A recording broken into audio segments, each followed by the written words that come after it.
Hello, everybody, and welcome back. My name is Graham, or Graham Crackers. If this is your first time tuning into the channel, here at Graham Crackers, we are all about making memories with friends, whether those are through TTRPGs, role-playing games, or MMORPGs. It's all about the friends you have and the memories you make. And tonight, we are once again resuming Goldshine Investigations, our homebrew 5e campaign, DM'd by Anonymous, our wonderful, fantastic DM. But tonight, I am playing Geharis Nervos Blackmont, the Tiefling Oath of Conquest Paladin. But I am joined by a phenomenal cast of friends. I'm going to cue some music up for this. I don't know if we have... Sorry about that. I said I would put music on and totally forgot. I forgot to add, I have like a weather show opening one I found, and I was like, I should be using this. But I am joined by some phenomenal friends and phenomenal people, so without further ado, I'd love to hear three things from them. Who they are, who they're playing, and Matt, what's the third question that you want to know? Third question is going to be... out of any of the remaining villainous figures who stand in your path, who are you looking forward to pummeling the most? Jornels. Killed my dad. But I'll pass it on to my wonderful friends. Hey, I'm one of them, I think. I am Pharaoh. I will be playing Utaka, a Water Genasi cleric rogue. And Utaka was very much looking forward to beating up that gambler guy, because he gave him similar vibes to the bard that Utaka really liked killing. But now there's like questions in the air of, is the gambler guy on our side or not, and so he's a little conflicted, a little disappointed that there may not be face smashing there, so he will default to Jornel's, just out of kind of loyalty to his friends, I guess.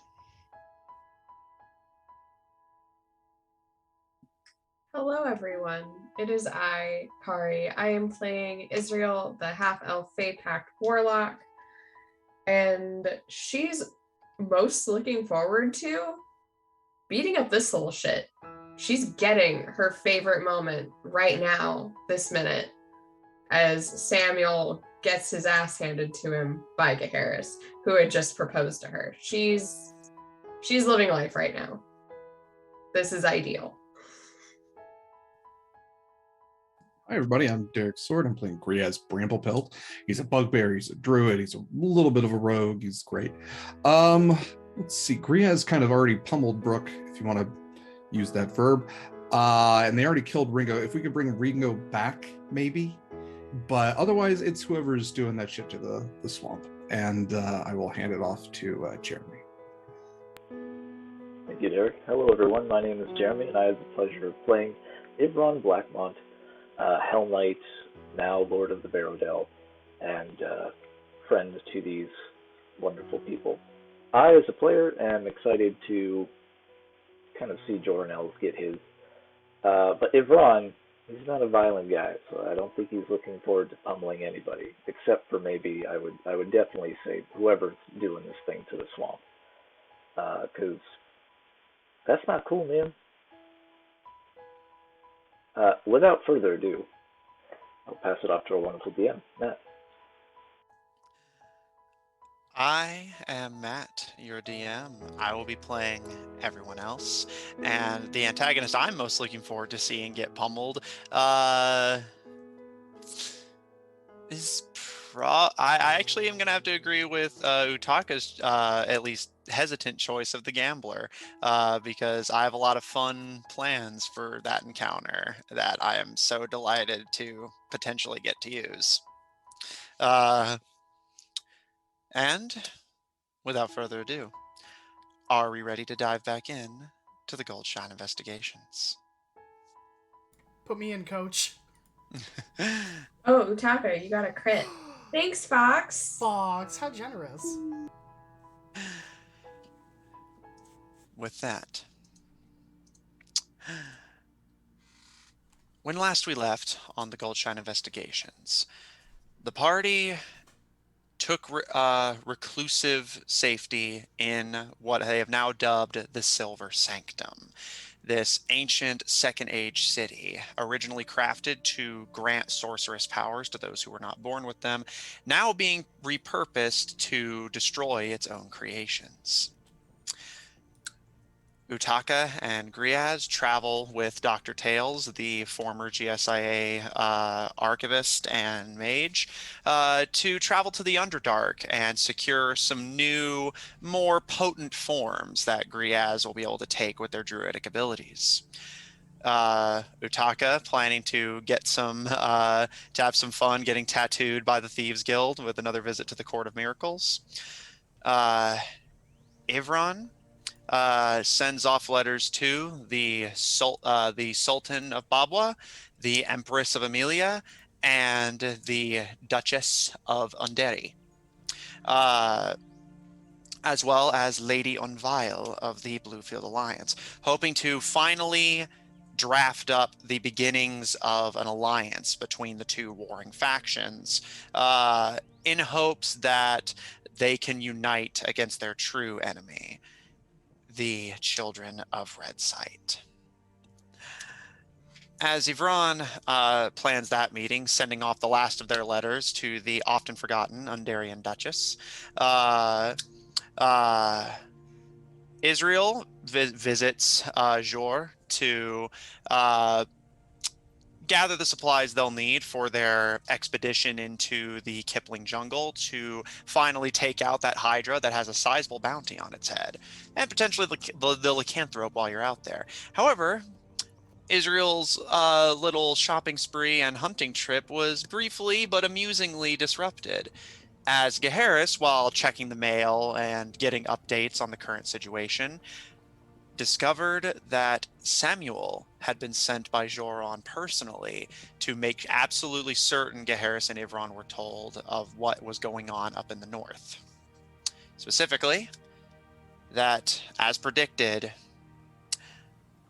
Villanova is dead. Potentially by Joron's own hand, if what you suspect of him to be true is true. And with that, the GSIA has gone into lockdown.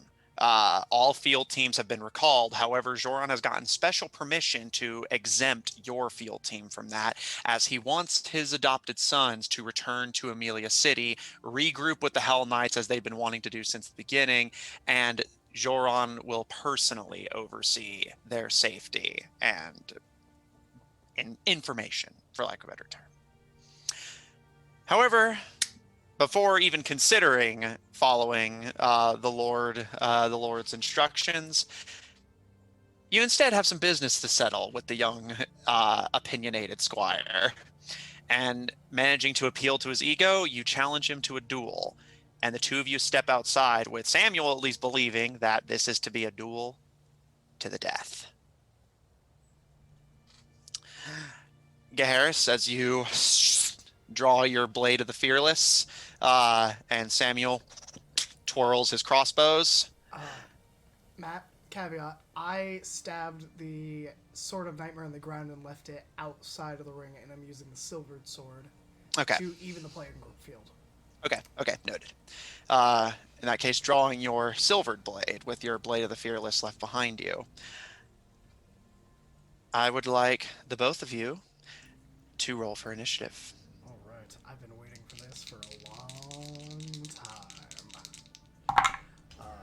All right, so 26. Samuel, even that's literally rolling as good as he possibly could. He still can't beat that. So, Also, into initiative is really nice. Yeah. So, even though he rolled a nat 20, that still doesn't get him high enough. So, Gaheris, you may commence the beatdown. Thank you, Matt. So I have 30 feet of movement. How far away is he? Are we at 30 feet? Given that I'm assuming you did a traditional duel, he is 10 feet away from you. Okay, perfect. So I take 5 feet forward and I toss the shield to the side to double hand my sword. And then I take the additional 5 feet as I take 2 swipes on him with the silver longsword. That is a 29 to hit and a 24 to hit. Both hit. Roll for damage. Why, thank you. Don't mind if I do. I will be putting a smite at... Let's go 4th level smite on the first one. He's gonna explode! So, on the first I'm not one... lethal smite, Matt, you know. Yeah. Just do that. Yeah. So, on the first hit, it is 10 slashing damage Uh-huh. plus 1d8 of radiant damage, because every attack I make is radiant damage now. Yes. So 4 radiant damage. Okay.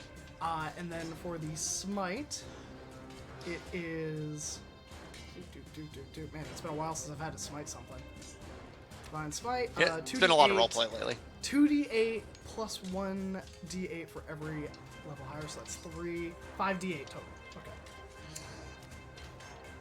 My Oh no, God. why can't I? I don't have 5d8, so I'll do this. Oh, that's 3. That's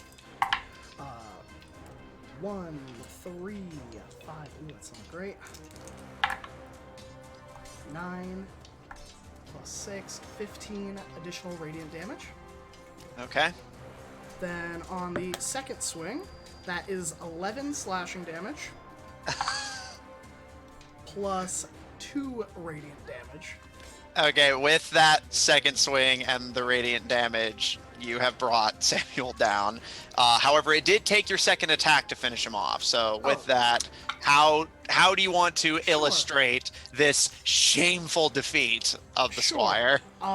So he watches me cast off the shield as I walk. I don't even run.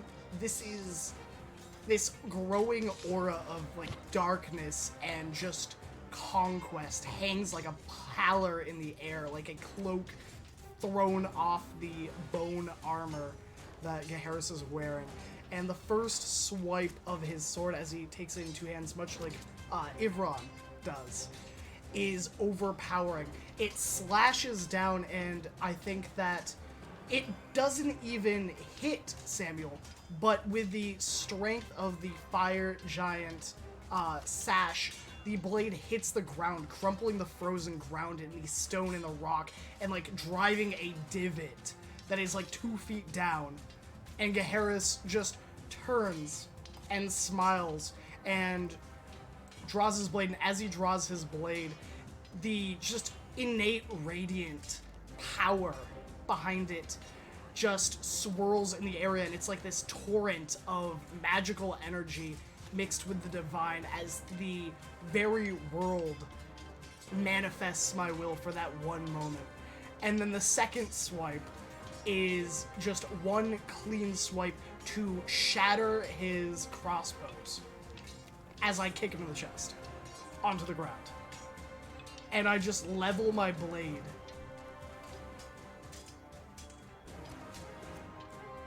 Well, I suppose that proves who is right and who is wrong. Would you agree?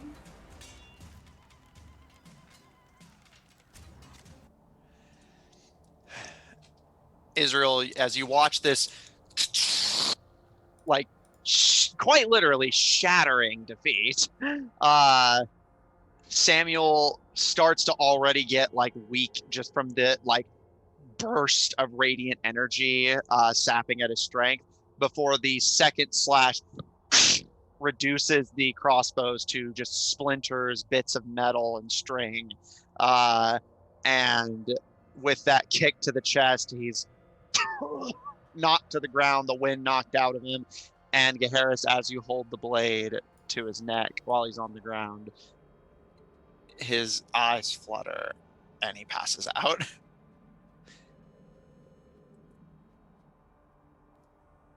And of course she goes, woo! And claps.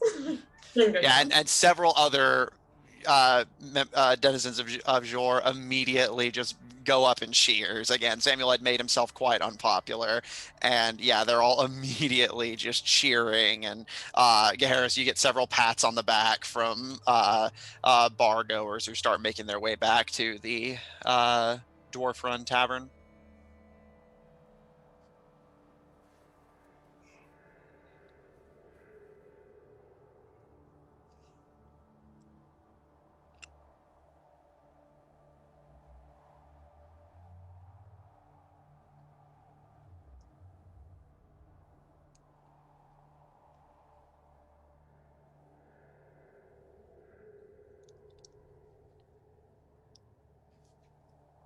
Can you do that to an unwilling participant? That is a I'm good. pretty sure they have to give you permission for that. It feels like a consent violation. Why don't you change a word just ever so slightly? Yeah. If you have enough authority to determine whether his oath is broken or not, I feel like you should be able to do that. And Harris feels like he has the authority to say. I mean, you can definitely, like, I think it would be justifiable, both in the rules and otherwise, to say that you could rule him an oath breaker like he was about to do to you, because that was the terms of the duel, number one. But I don't know if you could, like, just give him a new oath, though. That's the only part that I'm curious of. That probably requires some consent. Making him an because oath he would have to breaker swear to an oath to take a new oath. But Yes. you could absolutely say, if he has made the oath to you, or you represent what he has made the oath to, you could absolutely say, nah, you fucked up. Yeah. You're not a squire. You broke your oath. Go find another one. Fix this. Yeah, so I'm reading over ceremony and thinking it out. I do think you have the authority to say that he's broken the oath, but you do not necessarily have. However, you could still just physically carve a new thing into his arm if you want. But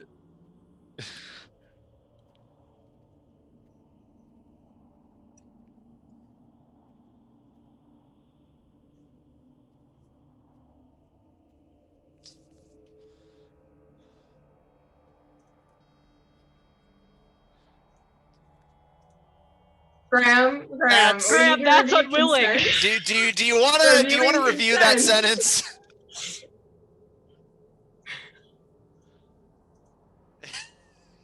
Exactly. Okay. Reviewing consent. Unconscious is not consent.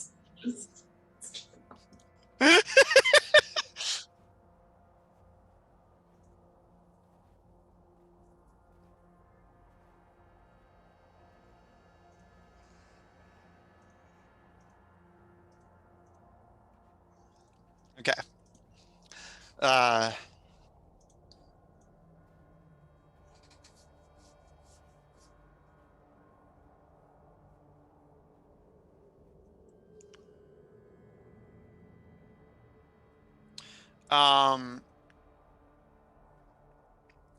Well, your Hell Knight oath is carved into your arm. It's a scar. That's not physically going away. And as far as I know, you haven't mechanically changed your oath yet, but you have sworn an oath to Veles that you will get revenge on Lord Els. So, mhm. Mhm.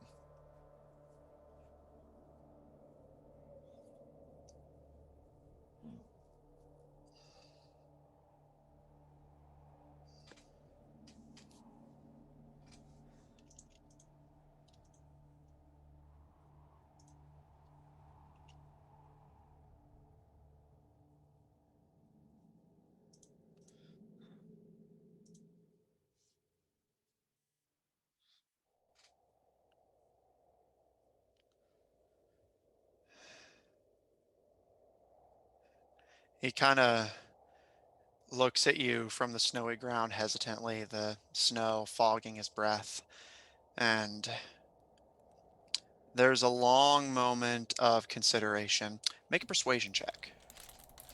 Oh, sorry. I will repeat that for you, Fox. I was muted. I said, Samuel, I think that you are not a bad person, but you have fallen in with the wrong people. Or something to that effect. Persuasion check. That will be a 22.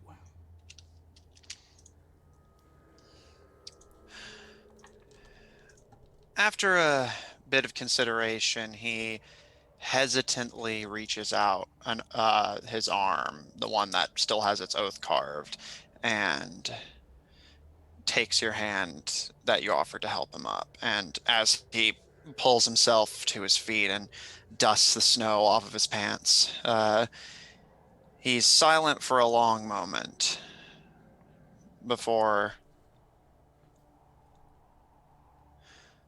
What are you getting out of this? Why not just kill me or let me return back to Amelia City in shame? Your death doesn't benefit anyone except for your own shame. The Hell Knights were founded to fight evil and establish peace. But what do we do when the source of evil is us, or those responsible for our order?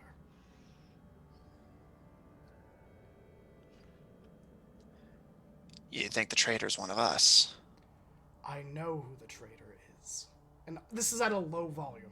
Of course, yeah. Keeping it down. Which is why I need you to do something for me after I have shown you all the evidence.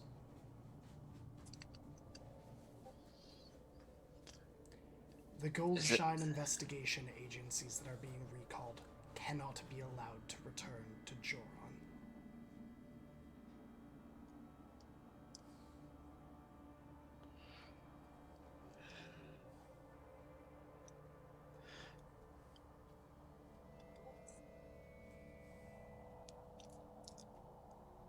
He's silent for a moment before, finally.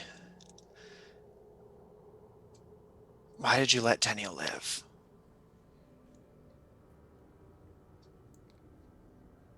Because while it's easy to take a life, it's much harder to spare an enemy.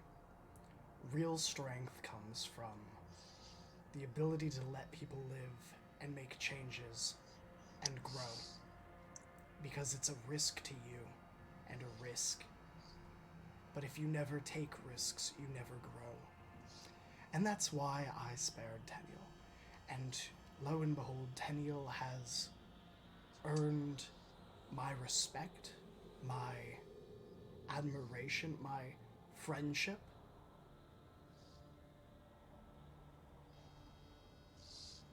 Victims perpetuate victimhood when it is a cycle of abuse.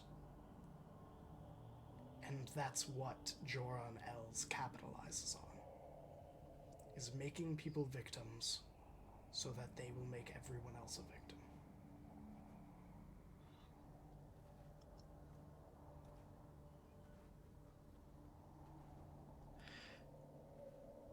He looks down at the snowy ground where his, you can see the fine print of his body and the crater that you left in your wake.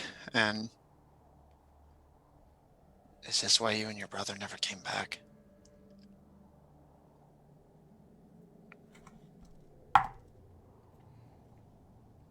Yes. Are you telling the truth? No, but with my deception score, there's no way he's going to beat like a 30. Oh, yeah, So- yeah. Yeah, he doesn't. Okay. Uh, Yeah, 19 plus 11, no. yeah. Harris is good at two things. Lying and being persuasive. I can't believe this. We had a hard time believing it as ourselves.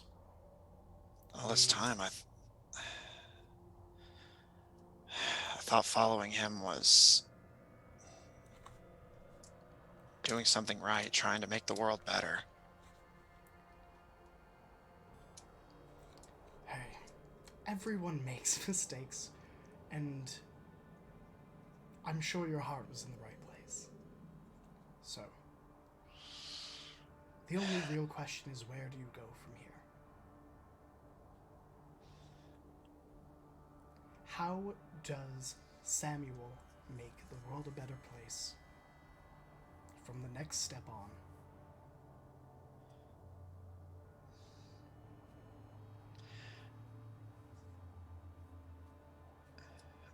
I need to kill Joron.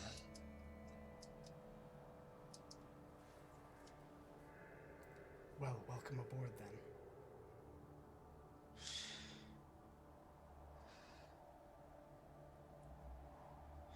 And I think I have an idea of how to do it. Well, let's talk it over with some drinks out of the town, shall we?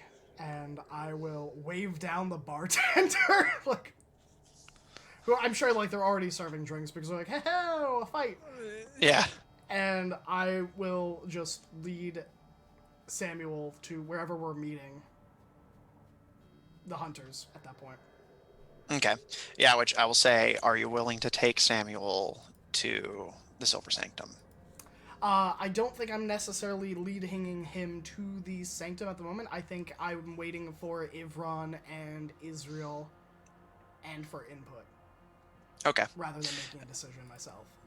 Okay, so you're going to stay topside for a little bit?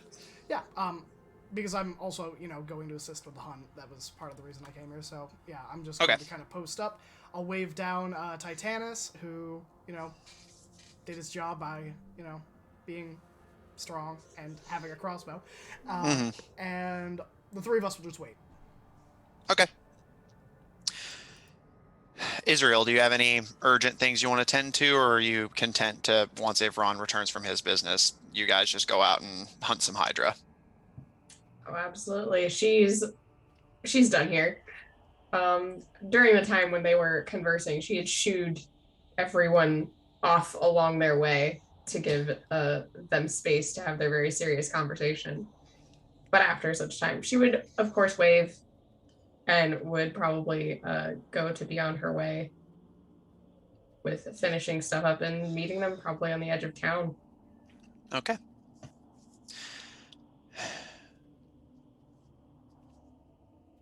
And Ivron, you were told that from when you message them to now, the various rulers will be congregating in Jor over the next week, at which point you can have your desired meeting with them. It's just going to obviously take them some time to travel from the capitals to Jor. Yeah, makes sense. So do you want to join Geharis and Israel once you're done there, or? Yeah. So I think everyone would just start trying to navigate feasts and catering and partying and making sure that everyone's accommodated. Are the Quins still in charge? Jor has been abandoned by the locals, while the Quins are still in the area and still do technically have some sovereignty over their people. The Bluefield Alliance has officially taken Jor, so it is Bluefield Alliance territory now. Okay. Last you heard, the Quins headed north to ground and have, in the absence of the Fishborns, essentially started sort of acting as minor nobility in ground until the situation is resolved. However, you do know that Angela Quinn was returned safely from the underling's custody, as was the underling priest that you had taken as a comparative trade. However, what became of the underling afterwards, you don't know. They seem to have just kind of absconded. The fleet themselves are still trapped in the Lake of Mazai by the glaciers. But yeah, so the Quins are just a day's north in ground. Most of those who are still here, either those like the dwarves who just have businesses and lives here that they simply can't abandon, or Bluefield Alliance settlers who are trying to make good on the Bluefield's newest conquest. Okay. Well, I mean, if Ron just, I guess, wanted to see if anyone was currently holding the castle. Yeah, nobody's holding it officially. However, General Brooke has started using it as a sort of improvised command center of sorts, as it is now technically Bluefield territory. And the Bluefield Alliance has started making good on just redecorating the place to suit their preferences. Makes sense. But yeah, so yeah, at the moment the Quins have headed north into ground to help the Empress gain some control over the situation and amass the military. Jor has just started being completely taken over by the Bluefield Alliance. All that's left are just, again, those who had lives here that they can't abandon. All right. Yeah, so I mean, with that, Ibron, and if it's cool with General Brooke, starts arranging things, but he'll set out as soon as he can. Okay. With Yao and Lauren, and meet up with Israel and Gaheris. All right. Taking your mount and train to be battle pet, you meet Gaheris and Israel out on the edge of town. Everyone, though, you're a little surprised to see Gaheris is toting a bedraggled and much more kind of quiet and submissive looking than normal Samuel Huron at his side. Kind of has his arms crossed and is still looking fairly serious and dour, but you do note some bruises both to his body and quite obviously to his ego. Hail and well met, everyone. Samuel. My lord. Hello. He says this as he lifts up his faceplate, which resembles like a crown skull. Mm-hmm. And unlike Harris's helmet, because Ibron doesn't have horns in place of where the horns might be, would be metalwork that resembles silvered wings. They're not very big, and they're not very ornate as a rule, because the barrel bell doesn't have time for that. Yeah. Each feather is a piece of silver. The Noted. intent of the design is clear. It's to make Ibron stand out on the battlefield. Mm-hmm. Samuel, kind of giving you a bow of the head. My lord. Ibron just looks at Gaheris like, How'd it go? man. I would be so interested to see your all's meeting with. Well, everybody's accepted the invitations and plans on coming to the summit. Should be here in a week. Lovely. Plenty of time. That is wonderful. Samuel and I have had a brief discussion on the going-ons in the world, and a bit about our current predicament, and the letter that I was given by the courier, I will hold out for Ivran to read. It seems that Lord Joranels would really like us to come visit. And all of the Goldshine investigation agencies are to be recalled, unfortunately. Didn't it say something about like a person, Elion, or something like that? Ooh. Let me pull up the letter itself. Thank goodness for Jeremy. I thought I it immediately mentioned forgot it as soon as it was he was read. trying to pin it on somebody else or something Oh, like that. yeah. Yeah, regarding the murder of Villanova. I think so.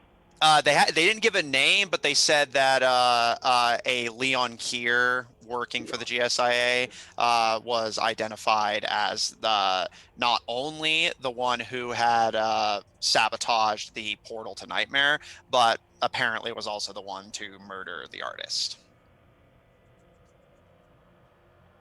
Well, it seems that he's been meaning to get us to the Amelia City quite a while now. And he hands the letter back to Harris. I will take it and, shove it underneath the breastplate. Have you sent anything in return? I said that he can plan on us coming shortly. And I hope that he is very prepared. Gosh, what else did I ask? Did I ask Goldshine Investigation Team B to come here because of what we're investigating? I think that was one of the things I said. I believe. Yeah, divert so that we could come to. Yeah. You had told Yoron to pass word to Mistra, who can then give that order. Yeah. And then I said, be very careful. I said, be very careful. You never know who you can trust. And that clearly there are traitors abound, and that he should keep himself safe. Cheeky. That is what I thought. But who knows, But, young Mr. Samuel here has decided to take the right step forward for once. Going forward, he's going to do the right thing. Well, you. Good for you. Given everything I've learned over the past couple hours, just trying to make sure nobody else gets hurt in all this mess. I believe you. Insight check. Make an That's insight what check. I have to say. We thought this guy liked us once, and then he stole our mail. I mean, did we think you liked this? Yeah, he was pretty clear about the Yeah. not liking you part. 17 plus 5.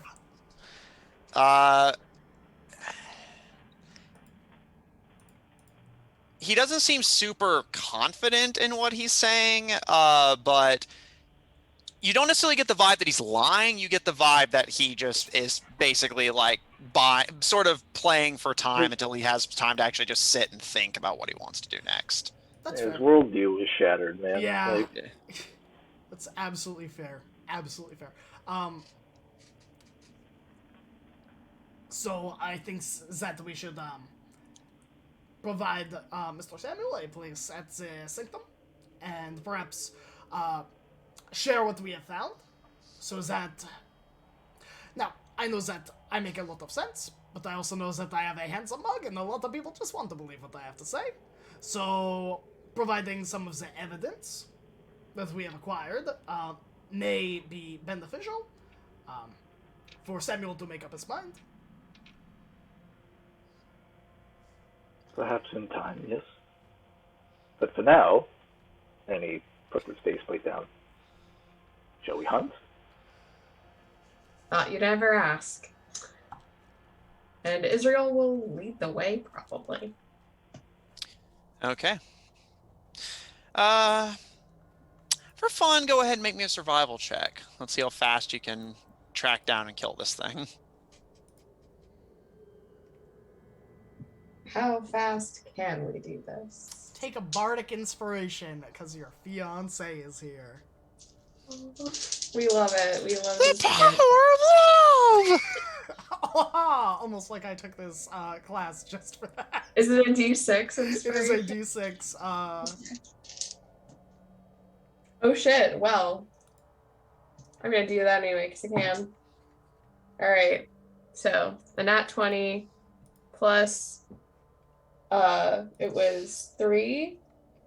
Yeah, 3 for the inspiration, so it's 23 plus my mod of 6, so 29.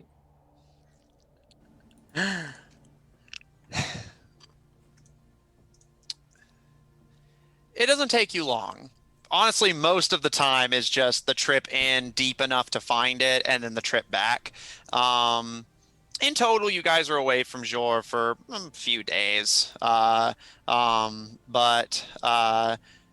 while you're out, you do eventually find this Hydra, living in this sort of cloistered away little pond for itself in the densest parts of the Kipling jungle. And it It takes you a little bit of doing. What would have been this like epic battle for you towards the beginning of your journey at this point is just run of the mill. You've got this. A few well-placed shots, a few well-placed swing of Gaheris and Ivron's blades. Samuel even helps out once or twice, as while his crossbows are destroyed, he does still wield a pair of daggers with surprisingly efficient skill. And with time, you have gotten the Hydra down to their final middle head, which cannot be destroyed through material means. Most people, you would know, Israel, tend to simply bury them afterwards. However, if you wish to do something different with it, you can.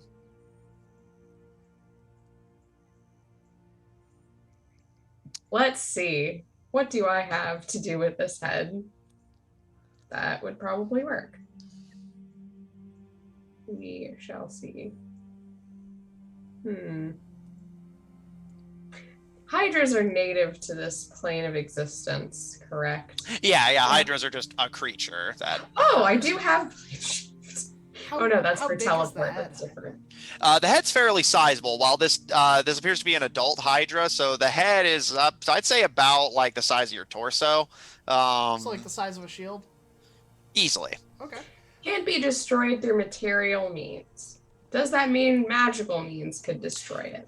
I'll say you're a monster hunter, you're a professional. Yes, magical means can be used to destroy a Hydra head. It's just that type of magic simply isn't available to most people. But precisely. But I have a not to magical level. bonfire that I can call at any time I want. So I'm going to do that. I'm going to light it on fire.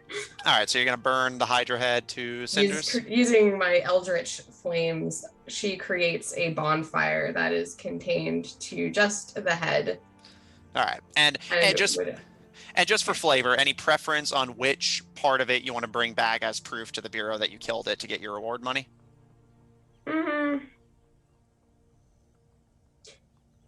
Hydras have claws or fangs, or... They have fangs.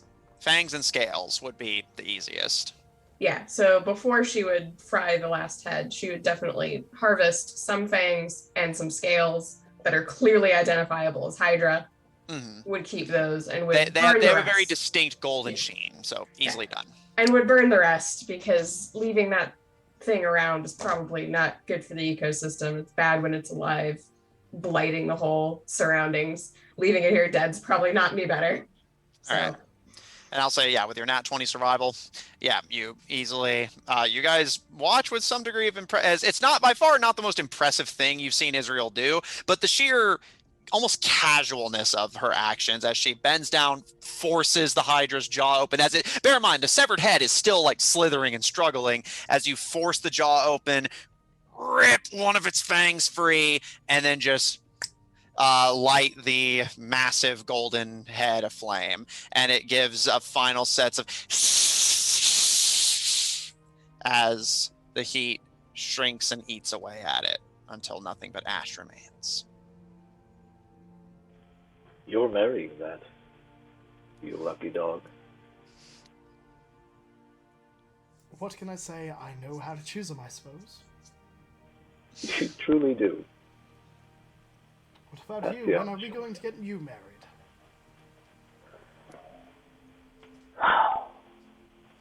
And he begins to like gaze Far off thousands yards in distance. the air. Yeah. Somewhere out to the middle distance. You know, I know quite a few noble ladies that you could do quite well with. Are you trying to set up your brother again? I don't understand what you mean by again. But I am simply saying he could benefit from meeting more people. Who knows? She's just gonna slide on your brother alone. Don't worry about it. Ron shakes his head and walks back to Yao. Exactly. Like, and With meanwhile, she's the like power. scolding him of stop bullying your brother. He'll figure it out on his own. But it's so fun. He needs my help. All right. Your health is an active detriment. You're going to turn him into a hermit. Do you understand? A hermit? If I'll have you know He's that going to Ivron- try and find a house and live in the woods and be an old wise man to all who come across him. I don't believe that for a second. Ivron's sense of duty is too strong. He would never do that. Griaz, on the I other never hand, said he'd stop absolutely me would. doing good. He'd just want to live alone in the woods while he did it. When Ivron looks in the far off distance, is he looking in the direction of a city?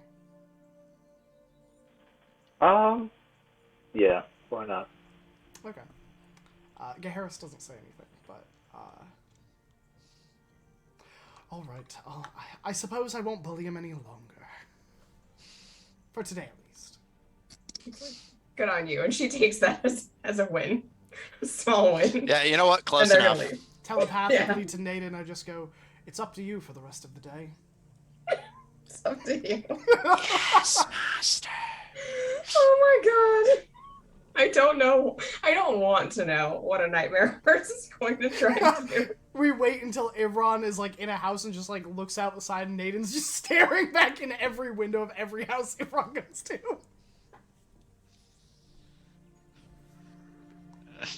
All right.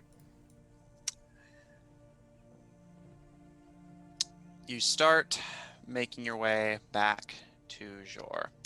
Ivron, you have a sleepless night. You have terrible nightmares, and you wake up and your hair's all like matted and sweaty, and you're just a mess. But whenever you guys actually get into Jor, you're exhausted. You feel like you didn't sleep a wink, as if a horse had been just like pressing down on your chest.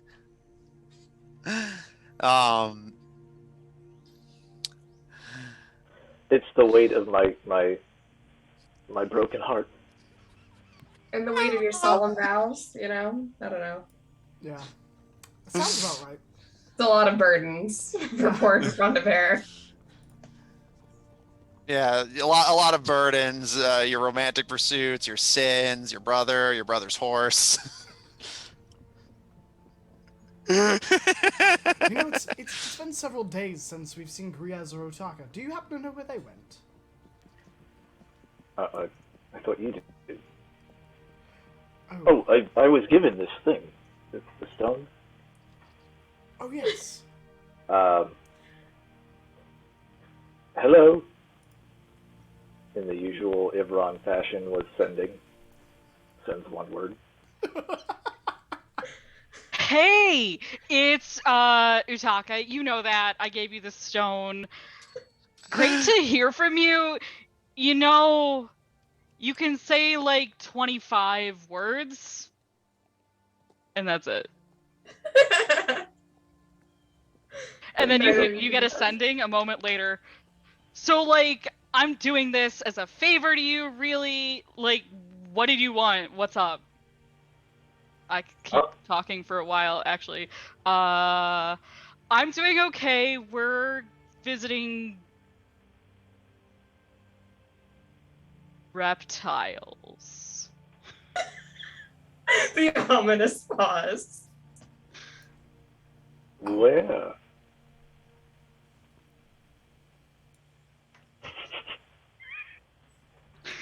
Tell him where I will reptiles use live. another. I will use another sending spell. Oh, like under the Barrow, I guess. We're going over there. It's crazy. There's really big reptiles. Griaz wants to see them. Me too. Did you know there were reptiles under the Barrow, brother? Well, I can't say I do. Giant, like a dragon reptile, or like a lizard, or what? How large? I don't know. Israel pulls out her sending stone. It's like useless.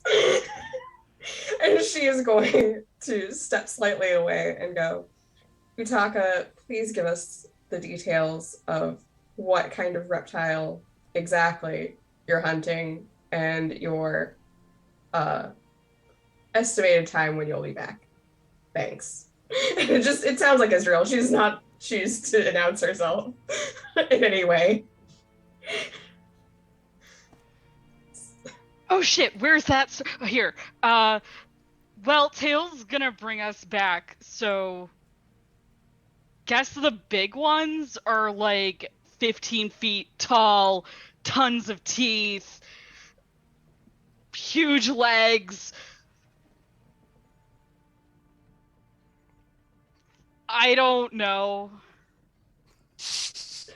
Israel reports back to Gaharis, not dragons, and then puts her stone back in her pocket.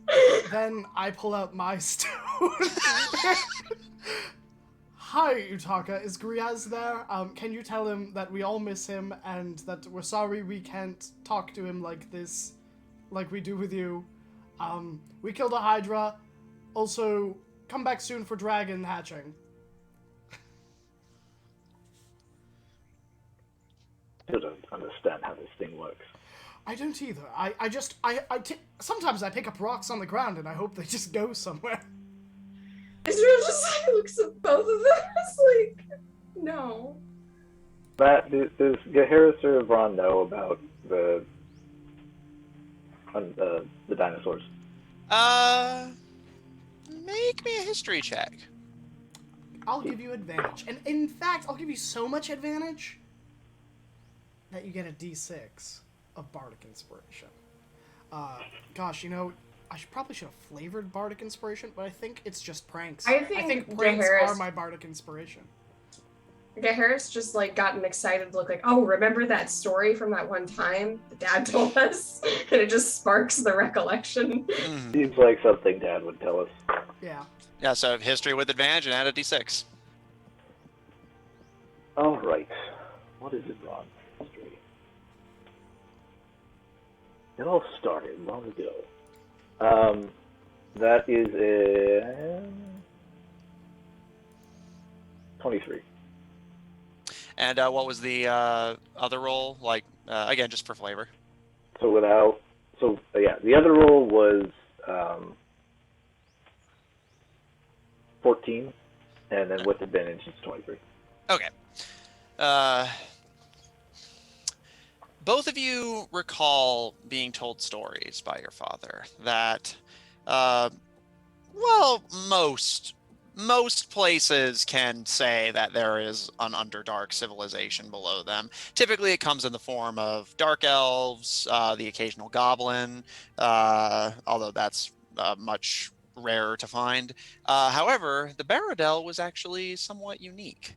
Your father often spoke that beneath the Baradel, if you went down far enough, there was said to be an entire Underdark ocean, an entire set of seas completely away from the sun,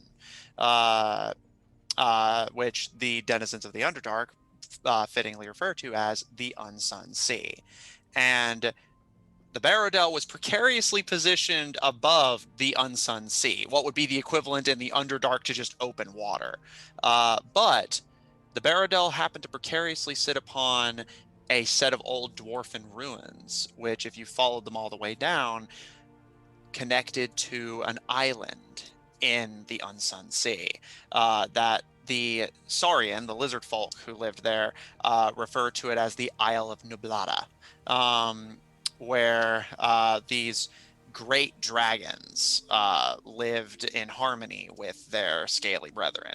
The Saurians actually believe that these dragons are the spirits of their ancestors, and thus live alongside them evenly. While you've not seen one in person, you've heard stories of these flying dragons with mighty crests and long pointed beaks. These small dragons that are kind of feathered and like the size of a chicken, but supposedly possessed great intellect. Dragons with widely colorful frills that could spit venom that would blind any unlucky enough to be hit by it. All sorts of fantastic beasts that you never see on the surface, supposedly just living in great numbers in the Underdark. However, your father was very insistent that you never go down there alone. So as a result, you've not seen any of this yourself. However, your father did occasionally take you into the old dwarfen cities above all of that, but never deep enough to show you the island itself. Were there any dwarves left over in the upper parts of the city, closer to the surface, or were they entirely just depleted? That's actually, it's not necessarily related to the island itself, but just for a fun little lore tidbit. That's actually kind of the thing. Despite your family's great history and great knowledge and understanding of death, the dwarfs of the cities, which from top to where they reach the island, Onmen, Twelmen, Thremen, Tharmen. And supposedly, even as far back as the Barodel's history indicates, the dwarves were just gone. No bodies, no evidence of where they went. There are still dwarves living on Yavv, but none of them claim to be the descendants of the dwarfs of these settlements. It's actually been a great mystery that the scholars of the college in the Barodel have been long looking into. As many believe, there's sort of a going theory in the college and among scholars of Yavv that the dwarves somehow achieved a level of magic and technology in their secluded cities that somehow elevated them to a different plane of existence that we can no longer perceive. Essentially, think of it as the medieval equivalent of becoming fourth dimensional. Of course the dwarves did that. They would figure out They a way would. to live in the to shift into the fourth dimension. It's not enough to be an architect of only 3 dimensions. What, they don't like this dimension? Let's make our own. Well, the more you know. Yeah, like I said, it's not necessarily related to anything. Just I thought you guys would find it interesting. Yeah, no, that's cool. I'm all for it.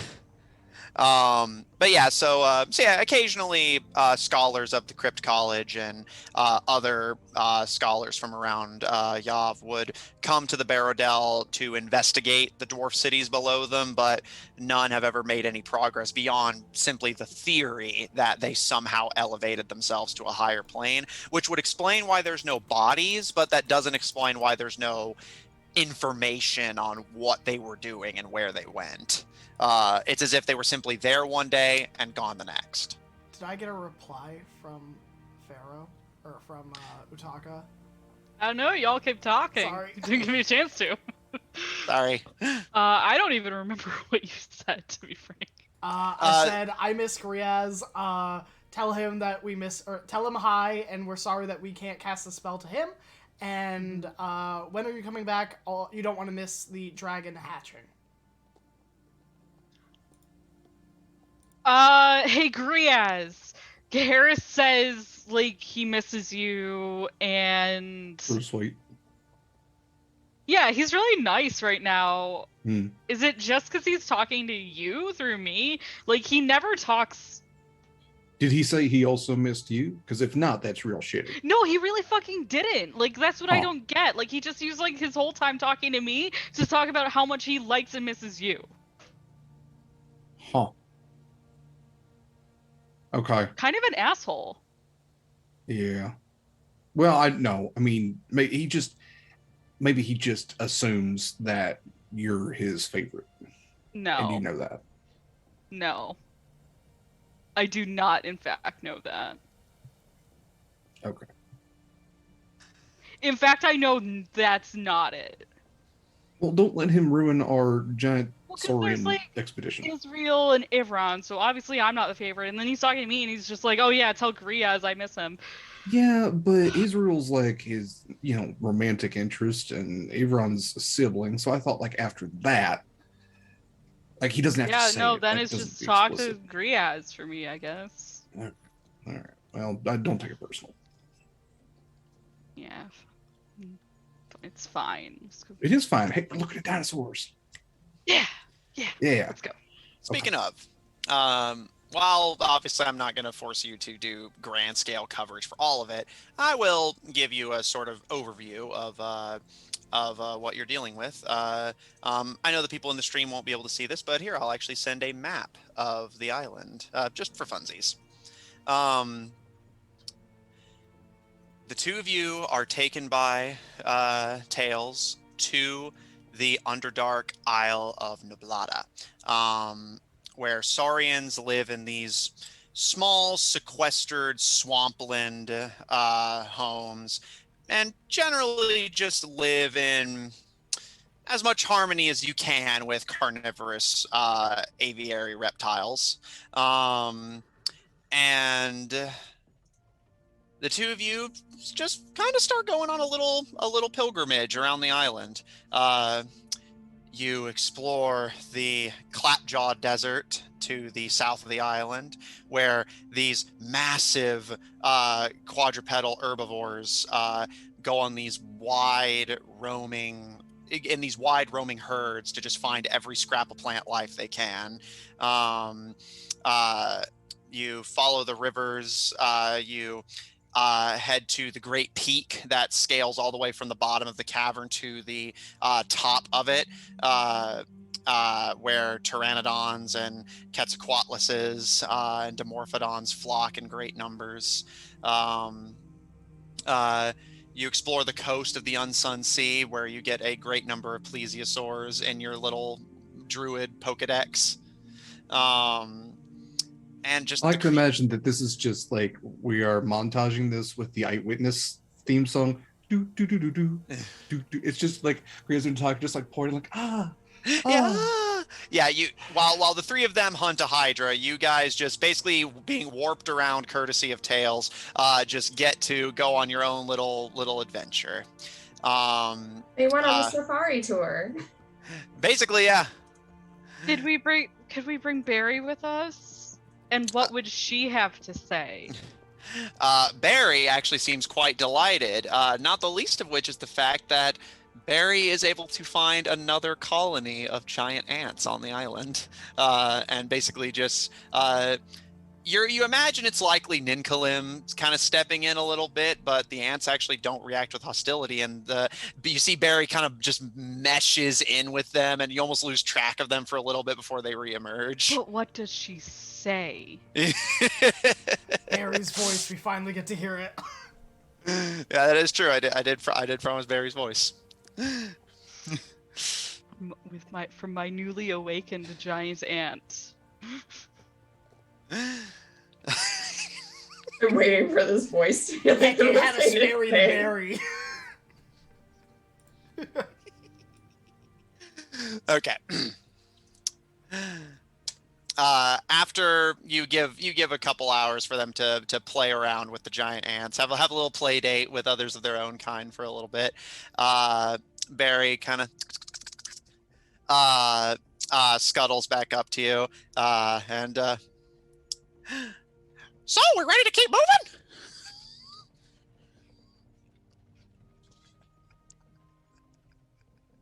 Boo! stop, Matt. I We're knew gonna get it. sued. I knew it. I knew it would be one of the most heinous things we'd hear. Yeah, I knew you wouldn't do it, seriously. I love that. What? Oh, go no. What voice do you expect an ant to have? Go ahead. Why, I do say, child. She's I not- do she- delightfully enjoy this. She sounds like Dot from the Animaniacs. Because I like Dot. Oh no.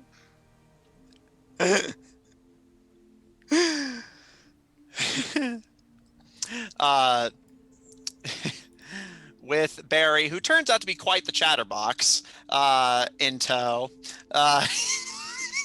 Just all love for this pet instantly gone. Why would you do this, Matt? We loved her so much. You can still love them. I mean, I'm delighting in this. Thank you. I'm sorry, I can't take back the spell. I'm so sorry.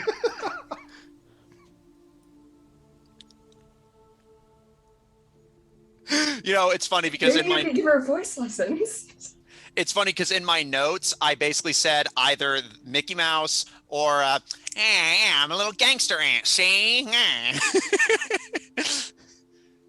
I will trade you for gangster ants. I like the gangster ant. No, it's too late. I like the twice bitten detective of New York.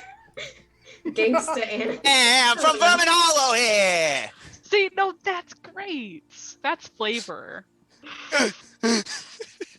I'm happy regardless, because Barry's a treasure, and the memories we've shared are what make the character.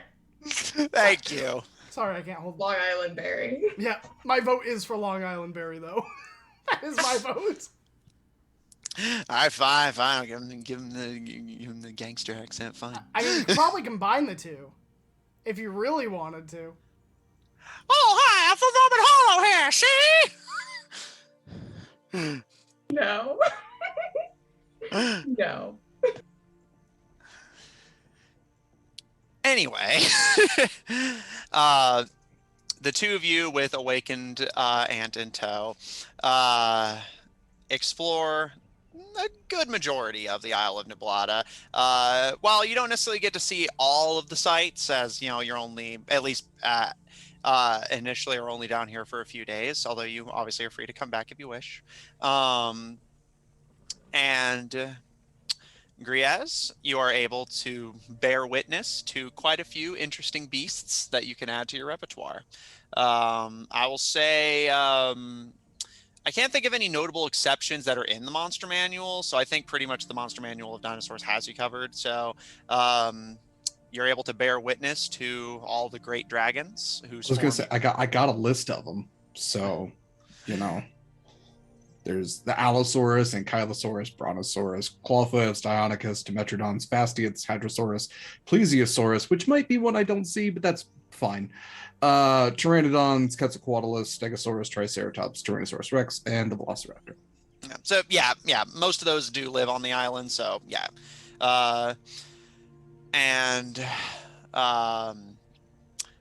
after a few days of this, you're able to get the vast majority of the witnesses you wish. You are free to return. However, Griez, we had been mentioning before the stream, do you want to attempt to domesticate one of these things and bring it home with you? If Tails could bring back one, yeah, if I'm given the choice, yeah. All right, what do you want to attempt to tame? Again, you've seen most of these, so you just have to return to where you know them to live. And I think Griez is smart enough. He's already tamed one carnivorous creature, and that was challenging enough. I think he's going to go herbivorous on this one. So let's go with the Ankylosaurus. Okay. CR3, huge beast, big old shell and spikes and whatnot. But yeah, let's be friends. Okay. Okay. Time to pull up the documents for a whole different campaign for this one.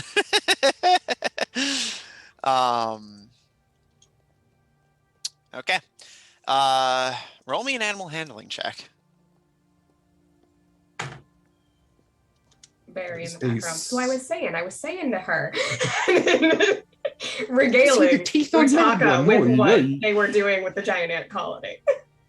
In the just made Barry classic one of the way of Three a Long Stooges. Island woman regaling the incredible time she had with her girlfriends. And Did you see what Masha said to I said no. All right. That was a Exactly. 17 plus 5 for animal handling, so 22. Okay.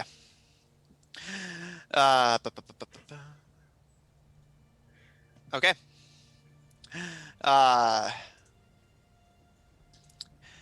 The locals, the Saurians that live here, talk in brief about some of the creatures, and identify the creature that you're interested in adding to the party's ever-growing list of pets as what they call in their language the squat plate dragon, which you are told live in Zipper's Swamp to the north. With a bit of transportation from Tails, the group of you find yourselves in this kind of just thick, like humid, like Florida humid swamp on the Underdark Island. And Griaz, you can see that out from the tree line there's a watering hole around which are several of these different beasts drinking. just for flavor, how are you planning to go about trying to tame this thing? So let's see. This thing is in a swamp. Check. All right. Got that handled. I think what I'm going to try to do is speak with animals and just cut straight to the chase and be like, hey, big fella, my name's Griaz. I got some of this nice grass you like. I come with references, and he pulls out just Junior. I am a good person to hang out with. I would like very much if you would consensually, voluntarily travel with me, and perhaps stay with me for a time as long as you see fit.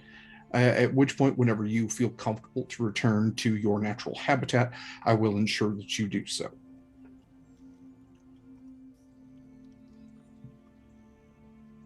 Is there going to be food where we're going? Oh, we're gonna be friends. Yep, sure is. And again, this is Junior, my first boy, and Junior can assure you that I will keep you thoroughly, continuously fed, but not overfed. Fed.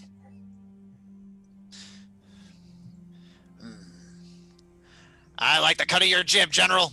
Let's move out.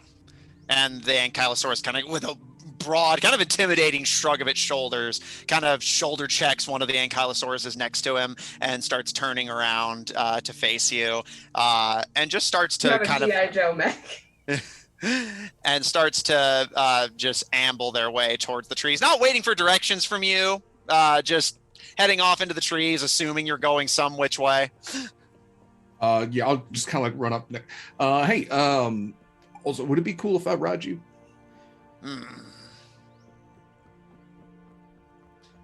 Yeah, you're not gonna make it very far on those scrawny legs of yours. Hop on. Heck yeah, you got a name, by the by? The Ankylosaurus kind of cranes their head to look at you, and they kind of tilt and don't really need names where I come from. Do you mind if I provide you with one? Well, you're the boss, General. That's kind of along the lines that I'm thinking of. Let me come back to you. In the meantime, we're going to do some teleporting. If you are not familiar, that is being in one place and then instantly going somewhere else that is far away. I've done that before. We'll talk about that later. Yes, sir. Okay. All right. I'm not, by the way, you don't have to answer to me. This is a same tier sort of deal. Do you have one of these names, General? I do. Again, my name is Griaz. Yeah, Griaz Bramble-Pelt Jr., my current shield. Way across the way over there, that the blue one there is Utaka, and the other one is Tails. And they're both friendly. Tails kind of gives a kind of somewhat confused looking bow of the head. And Utaka, do you react at all? Well, I didn't understand any of those grunts, but yeah, no, the two of them are just exchanging these like noises. And Barry is chattering here. So I says to Marsha, I tells her, you gotta just let Johnny work it out for himself. You can't just keep helping him all the time. He's never gonna learn. oh my God! I think this dragon and I are gonna be the best of friends. Yeah, you ain't even seen anything happen. He eats the leaves, I eat the leaves. You know, we're practically of the same blood. Maybe Vermin Hollow gets to this island if you follow it down all the way. You would know that if you took the time to explore it properly. that's what I was saying. We should go back. What? Wait, yeah, didn't we schedule doing that? And then we didn't. You did, actually, yes. Anyway. So Griaz will approach and be like, Utaka, Tails, this here is my new friend, Sarge. And he'll just kind of turn, I have addressed you as Sarge, that is your name. Should you hear that in the comment, which sounds like switching back Sarge, then that is when people are talking about you, just so you are aware. They give you a kind of turn, like toss of the head, and kind of stare at Utaka and start to kind of sniff at Utaka's belt. Hi, I'm Barry. Hi there, I'm Barry. How you doing? Your name's Sarge. Were you in the army? And Gria's like, yeah, without the speak with animals Utaka, you just see the Ankylosaurus kind of back away from Barry, just but Griaz, Sarge is saying some very unfriendly things to Barry. Now, Sarge, Barry is also friendly. I understand. Barry just got an awakening done on them, which, you know, if you would like that as well, it would take you a few steps mentally above your fellow Saurians. But I'm already one of the smartest ones of the lot. You clearly have above a 2 intelligence, which is what the others average out to be. And as you're saying this to them, they kind of start sniffing at your leg and kind of start chewing at some of the moss that's collecting on your leg. This is weird but fair. All right, well, Tails, I'm good to go. I've seen everything there is to see, and Sarge is coming with us. So I am declaring this as my carry-on. This feels unsafe. And you can see he's looking at the waving, like, great club tail of the beast. Now, Sarge, you got to be real careful when you're moving about and whatnot. We're going around some other folks and everything. Just be aware of your general surroundings. Try not to break, maim, or murder, unless otherwise instructed. Fair enough? Yes, sir. Don't worry, I'll be as careful as a cucumber. And you see the tail reach up and slam, and Utaka, you have to, like, dodge back or risk getting your foot busted. Okay, I got like a +10 acrobatics or something. Oh, plus 13, sorry. Yeah, that's why I didn't make you roll, just... Oh, okay. All right. This is going to go super well. I can already tell. This is fantastic. You know, Sarge, we're actually going to another small here soon, so you won't tag along for that. That'd be... the finest of the biomes. I agree, thoroughly. Can't wait to eat some of them surface plants.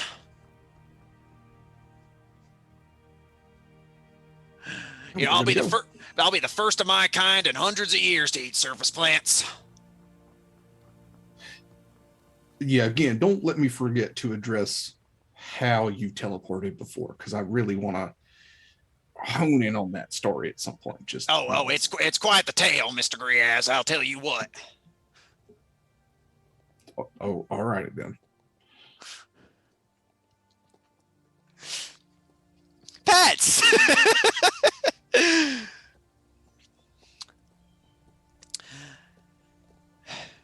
Gaharis, Israel, Avron, from your escapade with the Hydra, you are paid relatively well, 3,900 gold for for confirmed death of the Hydra. You can split that amongst the party however you see fit, but that's the lump sum you are given. 3,900, correct?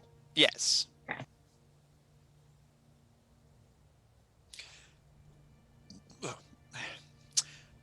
With that, the three of you return to the Silver Sanctum. Gaharis, you had said you were, at this point, willing to let Samuel enter it? Yeah, I think with the go-ahead from Ivron and Israel, yeah. Okay. 780 gold to each of you. Aha. I've gone from 0 to 780 gold. All right. Hey. Because if it's left with Israel, she will split it evenly amongst the party. Okay. As the three of you return to the Silver Sanctum, as you expect, Samuel is reacting with just awe. And just kind of looking around. And this has been beneath the lake this whole time. That is correct. It has been forgotten since first age. Wow. But this is where everyone that wants a better tomorrow and a better world is welcome to stay, as long as they do not cause trouble. Right. After all, Joran is one of the manipulators between the wars going on. If that's true, then yeah, I'm not sitting idly by. Griaz Utaka, at this point, you have been returned to the Silver Sanctum, courtesy of Tails. And as your little groups spot each other, both have some unaccompanied, some unexpected accompaniment. Griaz Utaka, you see, looking a bit older than when you first saw him, but not by a whole lot, a bruised and battered-looking Samuel Hyorin next to the other three. And Gaharis, Israel, and Ivron, you see Griaz currently astride a broad, fat-looking dragon with a club tail at the back of it. What, of course, we in the real world would identify as an Ankylosaurus. So he has like spikes along the side. Griaz is riding him. Utaka is definitely behind. Griaz is plucking the Jurassic Park theme on his banjo. Yeah,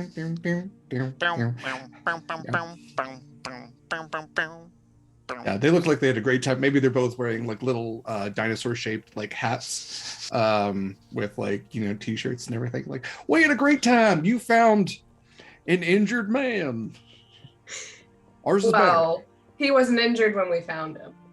Yeah. Isn't that always the case? It looks like you two had fun. 3, she corrects herself with Barry. Like, That is a big lizard. Oh my God, he's just the sweetest thing. You have no idea. Well, wait till you see. He can just keep eating and eating all day. Not like me. I don't eat nearly as much. Ain't that right, Target? Yeah, totally right. Anyway, just... Israel nods pleasantly to Barry, but seems to have like an ability to just like tune that out, just like turns it off and just lets it sort of watch over her. And she looks to Sarge, and with her innate ability to speak to animals, is just like, hello, nice to meet you. Howdy there, ma'am. Name's Sarge. Israel. And she gives like a nod of like, they have a mutual moment where it's like a salute kind of moment. She's like, okay, Sarge, great, awesome. What? Cool. Israel what? Israel, that's my name. Israel what? Blackthorn? I mean, you didn't have a last name. I didn't think it was relevant. All right, real Blackthorn, got it.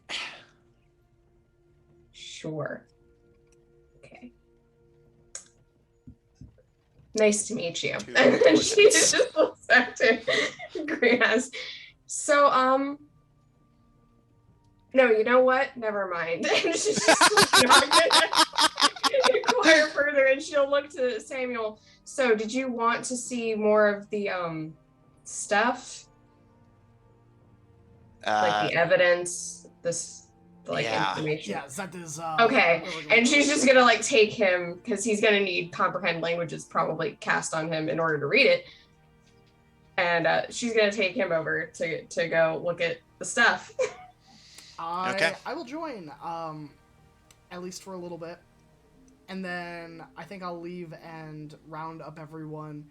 Have the chronomancers been like getting ready and preparing? Or yes, the chronomancers have arrived. They just haven't started the process yet. Okay. Which yeah. So I will. So do you want to go tend to that while Israel takes care of Samuel? I won't have the hatching progress start, but I think I'll just go there and like get everything set up and like get them ready for when the rest of the party joins, and I'll probably tell one of the automatons, you know, when we're ready to go fetch. Okay. Anything noteworthy from Griaz or Utaka while all this is happening? See if we can find a paddock or stable or something for Sarge. Where he's not going to cause immense amounts of damage in this subterranean lair. Subaquan. Are we in the? Where are we right now? I thought You're we in went the back to Marinal. you're in the Silver Sanctum. Yeah. So and I believe I think that would just be aquatic, wouldn't it? subaquatic. Yeah. Yeah. Or submarinal. Submarital, yeah. Yeah, there it is. But yeah. All right. And anything from you, Taka? No, I guess, well, it just depends on. I know I had spoken with Regina and Tails about going to, and Griaz about going to Vermin Hollow, and I guess that hasn't happened. Well, yeah. I figure like, do you want to do it on screen or just note that it happened and I mean, it feels like a character moment. Okay, yeah, that's fine. That's fine. I just wanted to double check. At least as much as beating up Samuel. Come on. All right. So yeah, in that case, you can arrange to have that happen tonight. Okay. And everyone, great timing. Just any final notes from you before Geharis goes about organizing the Chronomancers to hatch the dragons, and Israel introduces Samuel to everything going on. She's indoctrinating him in the conspiracy. Hell yeah. So it's okay because you're the good guys. As far as we know, from what we think. No, everyone has nothing. Okay. Israel, you take Samuel into the facility, and you already know the horrors that await within. Samuel doesn't. And yeah, she would have given a brief as they stopped outside. So you're going to notice the signage. They have probably put up some very impromptu signage, like "Do not enter," bad way, like don't go in here. This is valid, but we should be fine for the short amount of time we're going to be in there. Refrain from any casting. If you start feeling weird, let me know. We'll just leave. And be aware that you may suffer anything. And she starts listing off like side effects, like hallucinations, a few other things. But with that, if you still want to go inside, we can go inside. Everything's in there. We still haven't moved it, so. And you're positive this is reliable information that you got from the building that makes you hallucinate all the time? It doesn't make it you do it all the time. And it's only in very particular locations, which we should not be visiting today. Sure. Excellent. She's going to leave him inside. It's like, all right. I feel like I've been a responsible adult in this manner. And as you She also gets the prerequisite, do not touch the blue stuff under any circumstances. And yes, I mean it. No, if I turn around and you touch it, I will throw you into it. That's a threat. Noted. You show Samuel everything your party had seen. Evidence that a Hell Knight had found Liberty before anyone else, long after all of its denizens had died, or at least the organic ones, and began to study the ruins for evidence that their dream was potentially within their grasp. And whatever they were looking for, they found. Sacrificing swamplands and gnomes to achieve their goals. And since I don't imagine you have the letters that Geharis and everyone received on hand, I'll say you can just like... Yeah, she just summarizes some of the key points of... And then we opened an heirloom that they'd been carrying around this whole time that contained letters that also attested to the fact that everything we just found was true. If you want to question them about it, I would suggest asking one of them. And she does point out the remains of the record player and the record, and mentioned that it played the tune at one point. Yeah, and Samuel kind of crouches into a squat to overlook the remains of the record and the emblem it bore, and he's silent for quite a while. But eventually puts his hands on his knees and stands up. And no, I think I've seen what I need to see. Thank you. Great, because we definitely don't want to be here longer than we need to. And she's going to lead the way out. And as the two of you are walking out, he starts to speak up. What do you plan after you guys, whatever it is you're planning to do? What's the end game? The end game implies there's going to be an end. And I mean, I guess there's going to be an end to Joran L, but the idea is this doesn't end, if you understand what I mean. The Silver Sanctum is always going to be a place where people who want a better world can come, stand in solidarity, and work towards that in peace and for peace. Immediately speaking, we are going to try and fix what Joran L has broken.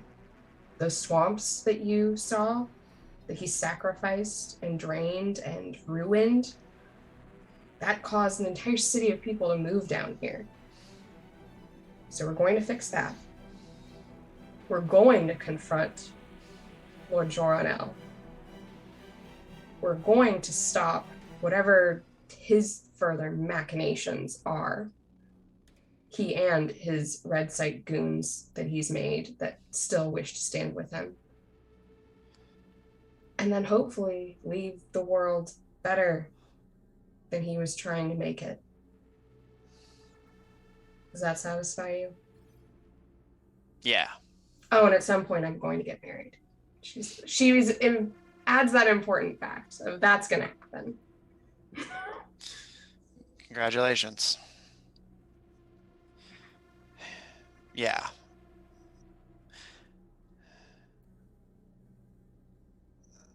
I'll need some time to process all of this, but once I've had my time, I think I'm probably going to head back to Amelia City. Run that by Ivron or Gaharis first, because I sure can't, authorize that. Not yet, anyway. So, just tell them goodbye before you leave. And, I guess rest wherever. And she just, motions to all of the other empty buildings that are available. Yeah. Yeah, anywhere. Again, you could easily fit, thousands you more can people mess here around and choose comfortably. wherever you want to sleep in here. She does indicate that, the hotel is, nicer these days because people are actively living in it and fixing it up. But you can go wherever you want here as long as it's not this place anymore. But remember, danger. She places the signs back up.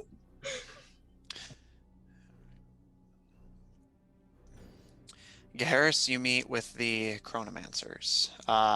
As mentioned in the last session, Chronomancers are hard to find and even harder to book. But if I recall correctly, you managed to book 3. Yep, I paid a lot of money for it. What are their names? If you don't mind me asking, Matt. Since they're so rare and hard to find, I would definitely like to have that in my back pocket. Noted. Here, I have it noted here in just a moment. There's the correct document. And do you run any kind of background check on them, or are you settled? I would definitely have Tails and myself run a background check on all of them to ensure that they, one, are worth the money we're spending, or I'm spending, but also ensure that they are not affiliated with the Cult of Red Sight or the Hell Knights or with either army. All right, make a history check. Sure. I'm gonna use a crit. My only chat crit that I have left, and that'll give me a total of 24. Okay.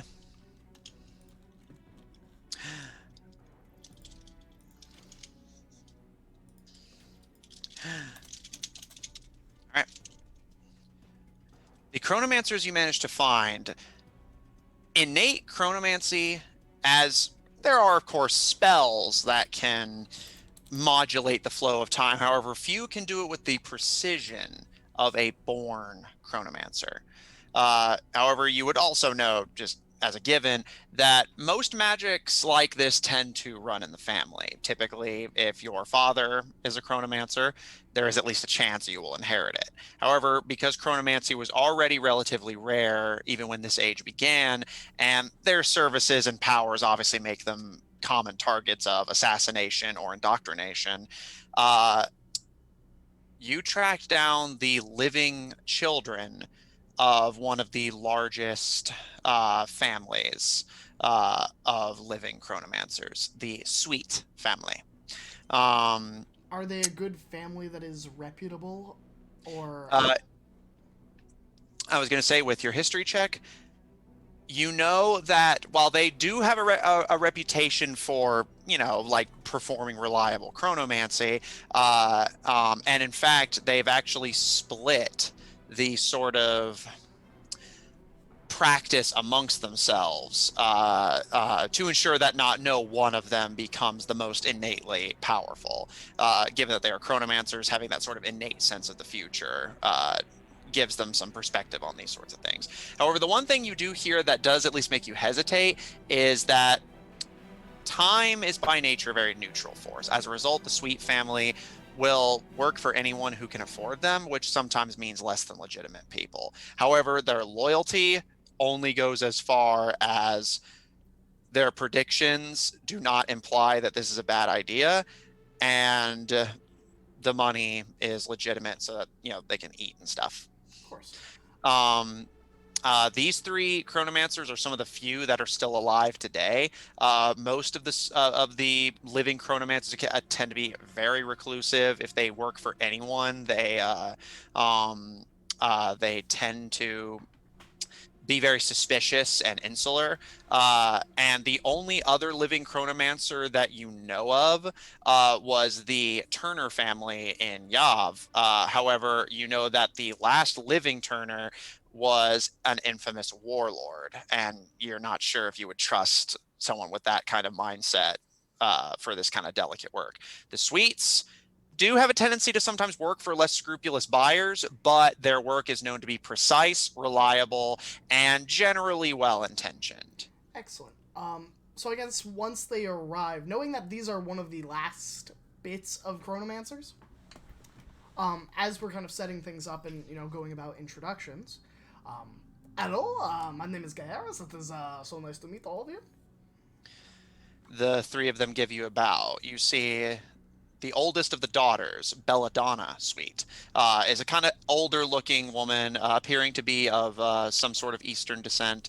Her hair is tied back in a bun, and again, like, seemingly by choice, given that her abilities would likely give her some control over it, time has definitely taken its toll on her appearance. However, you've heard rumors that this woman has been alive for hundreds of years. Again, it's likely that she's just allowing time to affect her that way. The other two are far less obviously, because Belladonna just kind of gives off that air of someone you don't want to try and mug in a dark alley. The other two seem a lot more unassuming.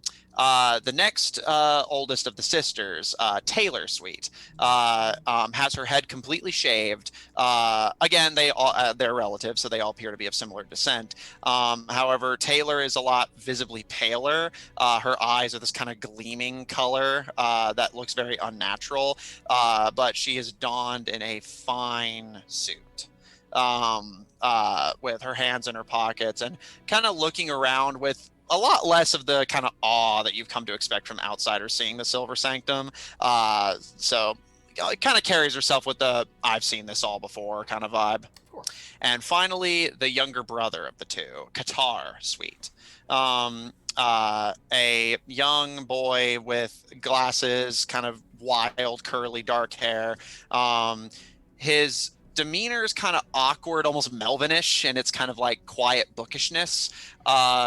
But when he looks to you, You don't see a hint of fear in the expression. It's just that in the motions of their fingers. So you can't tell if it's some kind of unconscious action they're just doing or some other thing, because they don't seem to be afraid of you. Far from it. Their motions are kind of jittery and off-putting. Do I get the sense that their jitteriness is like a general uncomfortableness, or is it something that is specific to me? Make an insight check. Sure. That is a 14 on the die for a total of 19. He definitely doesn't seem to be uncomfortable with you. You would see it in their face whenever they looked at you. It doesn't necessarily seem to be a discomfort at the situation, as neither of the siblings seem off-put, nor do they seem to be jumping to help him feel better. The only thing you can think of, but whether you bring it up to them is up to you, is they're chronomancers. It's possible they know what they're getting involved in, and you know that anytime the Sweet family has offered their services to less scrupulous people, those people tend to fail. However, these are people of evil alignments trying to achieve selfish and villainous goals. You don't know if the Sweet family necessarily sabotage them, but you do know that they seem savvy enough to only offer their services to either good people who are going to win or bad people who are going to lose. So knowing that, I think Harris probably has a table and like chairs set up for them, for himself and Tails, and some empty chairs for the rest of the party should they wish to join. Yeah, which I'll say over the course of the conversation. So if any of the other party members want to be here for the conversation, absolutely would be possible. So it looks like, but Harris would introduce each one of them, and then would take a seat. I think there are like glasses of water and some light snacks on the table, and would say, "Thank you for joining us. I know that your services put you at great danger, and I do apologize. I tried to be as discreet as I could, so that your safety was secured." Taylor, the middle sister, gives you a smile, and your concern is appreciated, Barrow Lord, but rest assured our safety is not in question. Of course. After all, the Silver Sanctum prides that we have yet to have an incident. The oldest of the sisters, Belladonna, kind of gives you a smirk and kind of looking around, and quite the little hideout you've built for yourself. What can I say? Every good story has to start somewhere. A proud history you're building upon. One can only hope that in the future this project can inspire others to seek peace and seek a common ground. A good answer, young man. It is something that I have come to rely on. And as such, I know this was not part of our agreement, but I invite all of you, if you ever wish a place to stay, you are more than welcome here. No harm will befall you by any of those who seek comfort in these halls. We just may take you up on that. But you requested a service of us, did you not? Of course. Dragon eggs. Yes, at least I believe they are dragon eggs. That is what we have been running on the theory of. And I think I probably would have invited the pet person as well. They probably are sitting at the table as well because like they're a consultant and they know more than me. Yeah. Yeah, which Cleo is just kind of sitting there looking very polite and happy. This is Cleo. Cleo is the individual responsible for locating and finding these eggs. Yes. Yes, that was me that did that. But of course you didn't hear it from me. I'm very excited. I didn't think these eggs would end up hatching in my lifetime. That is, my hope is that they will. And I know that dragons can make many uncomfortable, and that not everyone has a good response to them. But I want to take a moment to express that my intentions for these dragons is that they will hatch, and that they will choose their own path in this world as protectors, that they will live in the comforts of the Silver Sanctum, and one day far beyond my lifespan, that they may inspire other people to continue the works that these dragons were raised on. The three of them kind of look to each other, and it's certainly an admirable goal. All right. Given also having a dragon in a war is a benefit, but again, that is not my intention to force any of them to do that, as I believe every individual has the right for their freedom of choice and their free will. Now, how much time are you wanting us to have pass for these creatures? As simply hatching them won't give you the beast of war you're seeking, Lord Blackmont. I will look to Tails. This is where I think bringing Tails to the table was the right consulting move, and I would take a step back and motion for Tails. Given he has the ability to divine. Yeah, so it's essentially 4 people at the table, all of whom know what's about to happen and what the end of this conversation looks like. Yeah. And I think Tails likes us enough at this point in our life that Tails is willing to roll the dice on occasion, as he has done several times for us. But I think I would refer to Tails in this regards, and I might also wait for Griaz to arrive,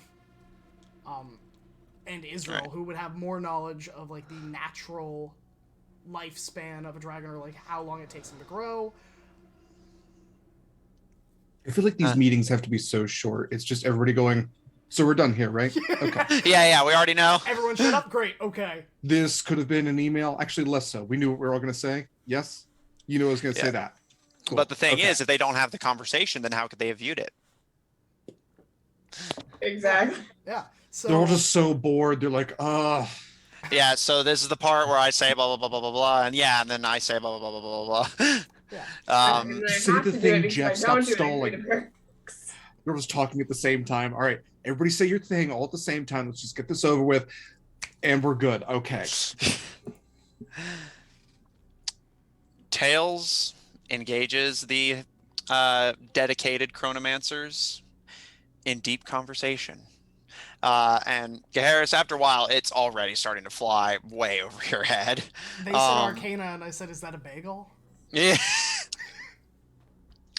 I'll say over the course of the conversation, though, Griaz, Israel, and Ivron and Utaka, if the two of you wish, can find since Gaharis, from the sounds of it, informed you guys what was going on. And Ivron, just as you're coming in from just your daily duties, looking over the Silver Sanctum and its denizens, the conversation is just about wrapping up. And again, Gaharis, you didn't understand most of it, but Tails turns to you and, all right, so for the agreed upon price, they can get the dragons out of the egg, but it's going to be a lot more expensive if you want to get them to Battle Mount territory. It's going to be a lot more time and a lot more preparation. Does that make sense? Now I will turn towards Belladonna. In your opinion, every shortcut has a price. Is it beneficial for the dragons,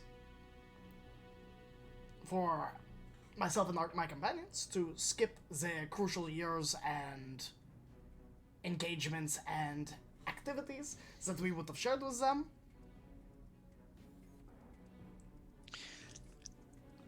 Understand, Lord Blackmont, that with this kind of magic, you said it yourself, there's always something of a price.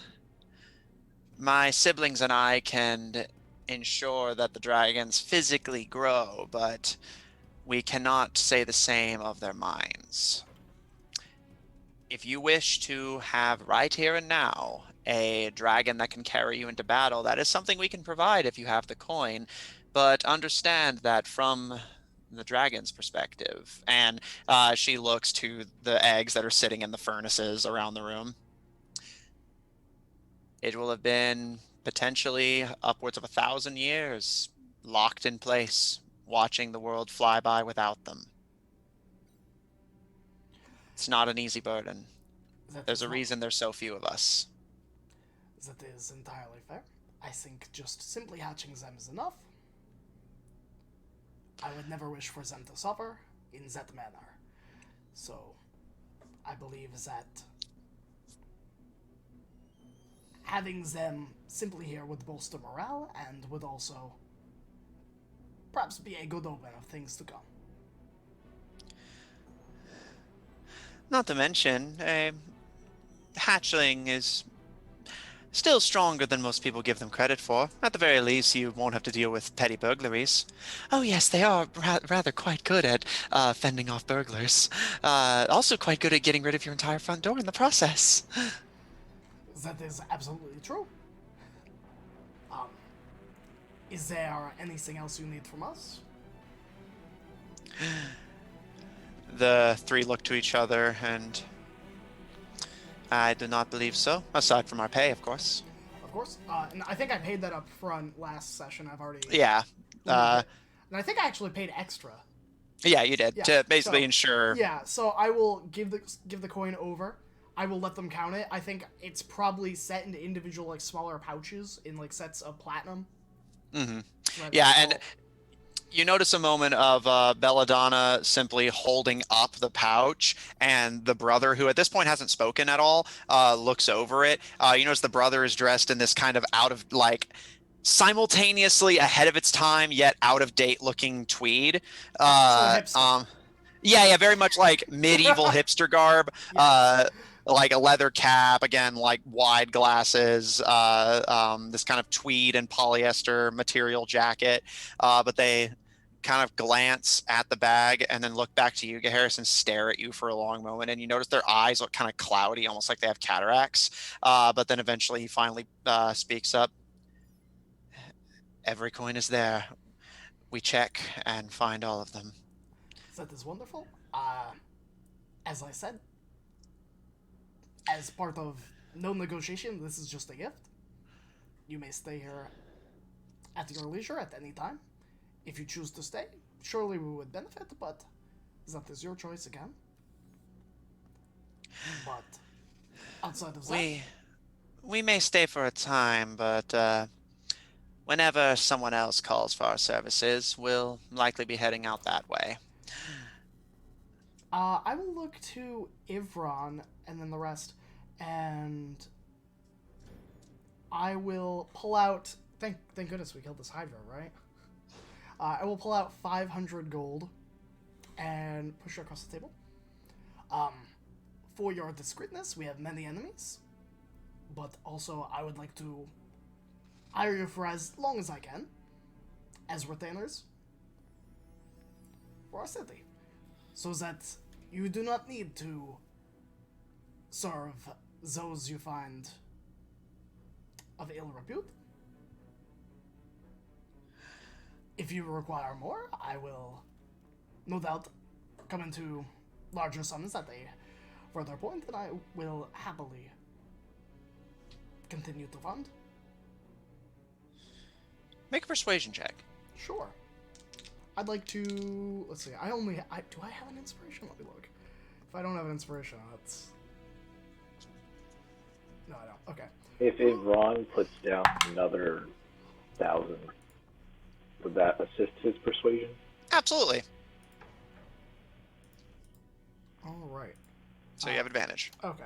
So the first roll is a 12. Second roll is a 16. So a 16 plus 11 for a 27.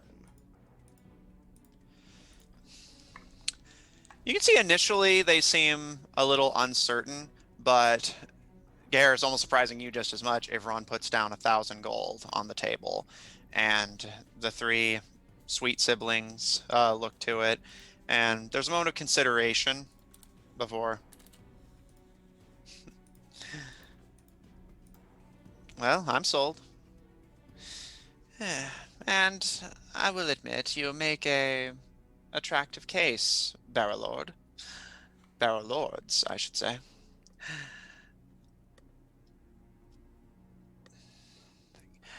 Qatar, what's your read on it? The right will stay on the right side, at least for now. One of these dragons turns out bad, though. 3 heads, too many tails. No, Mr. Sweet, you're looking a little too far ahead. Oh, yeah, that comes later.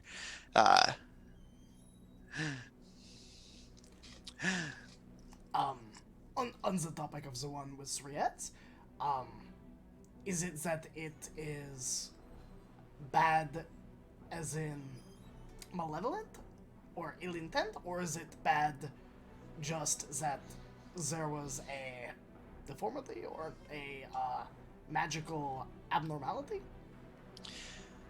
I hope you don't think that just because you've sold us that we're giving you portents for free now. Of course not, but that is one of the benefits of being on retainer, no? They hold out their hand. I will slip another 100 gold.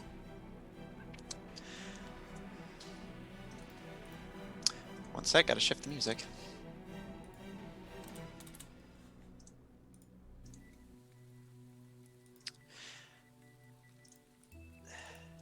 The priest, as your organization has taken to calling it, is not an evil creature. We were there during the first battle to seal it away.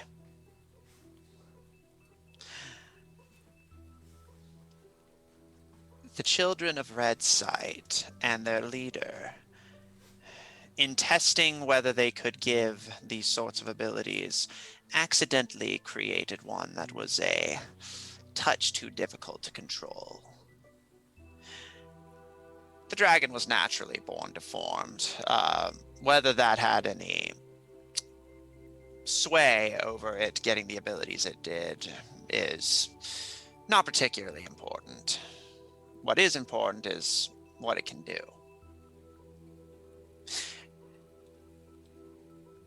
Have you ever noticed, Barrow Lords, friends, that Amelia City, despite this entire continent being at war, has gone completely untouched? That the Amelian Empire seems to be doing quite well for itself despite struggling to get even a single victory over the Bluefield Alliance? Lord Fishborn was not the only one to make deals with demons. The dragon, in its first rampage, Mr. Bramblepelt, you may even remember, when it first swept the land a decade ago, it carried with it the source of infinite energy. Something that even hundreds of years from now we will be struggling to replicate, to even come close to. Everywhere it goes, a storm follows, but with that storm comes a surge of arcane energy. In that factory, you noticed that sometimes when you cast a spell, it did not drain your energy as a spell normally would. That is what the priest can do, but on a larger scale. Entire swaths of the continent could never worry about draining themselves through their magic. Infinite magic. It just keeps generating it as long as it lives. When we finally defeated it the first time, the Hell Knights took custody of it and told everyone that they would be taking it away to bury it out in the ocean where no one would ever find it. But instead, the Empress of the Emelian Empire struck a bargain with the Hell Knights.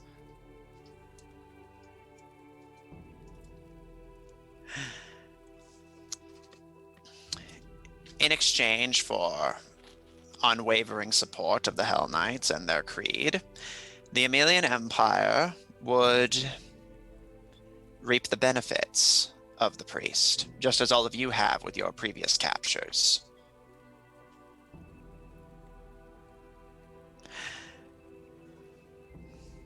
Which means that in Amelia City, there is infinite magic, infinite energy, and that is where the Hell Knights have decided to set up shop.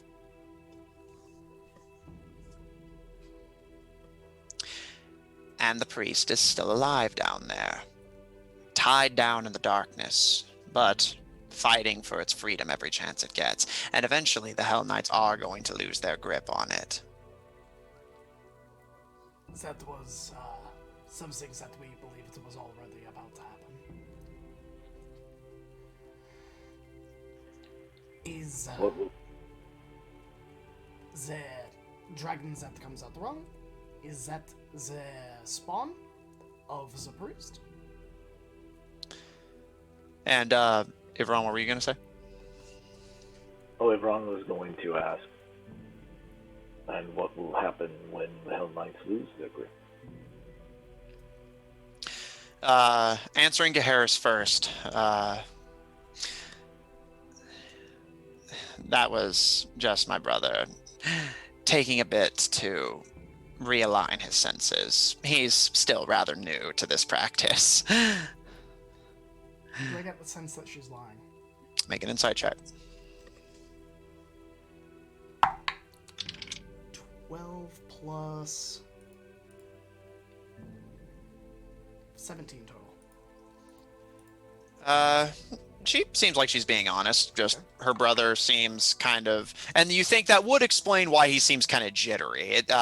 From what she said, it seems like he's not quite gotten a grip on his senses of the past and future yet, so is still kind of like awkwardly trying to fumble his way through chronomancy. Sure. I guess in that regard, I will offer him a smile and be like, it will all be alright, and he can have bardic inspiration. Which he kind of smiles at you, seeming still a little distant, but nods, and you end up being a good man, Lord Barrow Lord. That is all anyone can aspire to be. And as for you, other Barrow Lord, they hold out their hand to you for payment.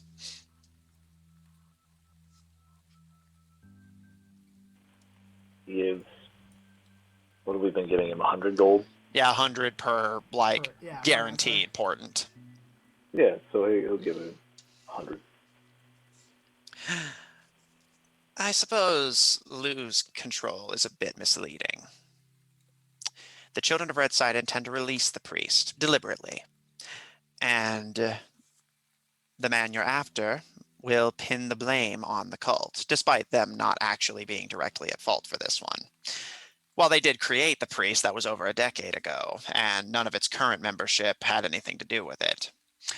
But he intends to release it deliberately soon, pin the blame on the Children of Redsight, in hopes of uniting the Bluefield Alliance, the Emelian Empire, the Bobwin Sultanate, and the Ondarian Duchy together to march against the Children of Redsight, which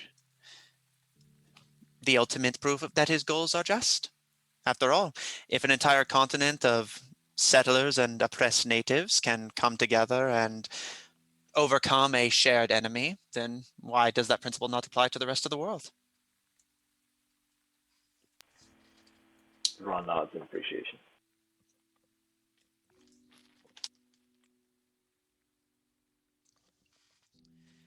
If the Lord gets his way, you will return to Amelia City, and he will share the existence of the priest with the two of you in confidence as his trusted sons, and then ask you to assist him in releasing it so that it can wreak havoc on Mazai and for a union between all of this land's factions to bring the priest down again, this time for good. I will slide 150 gold their way.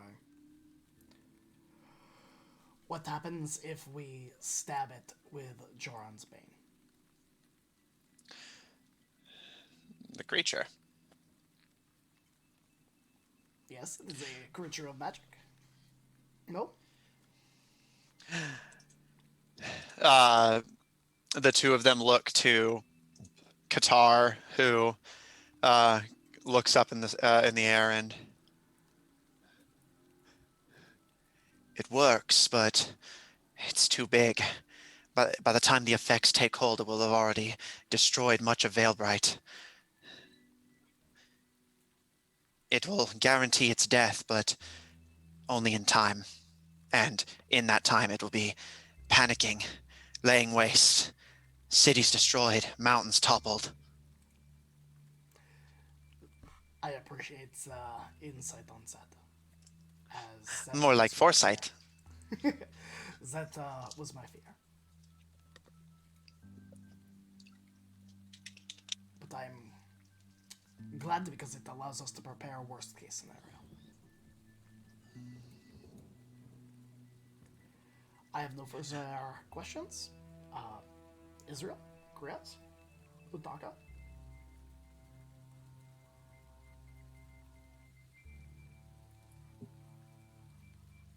Do y'all know how much money you're going to make, like, right when you walk into a room? I'm not paying for that answer. It's you just hold your hand out. It seems like you assume. That one we're willing to give you for free. There are multiple timelines, but we try to ensure we stay on the one that makes us the largest profit. That's fair. Also, good to know that there's multiple timelines. That means that nothing is set in stone. 2 answers in one. Nailed it. The bugbear tricks us. Yeah, I got that. Somehow I was still able to steal off you. I know I was thinking about it, but I was like, they would know. But no, I got it. I got it. Yep. Turkey as ever, Griaz Bramblepelt.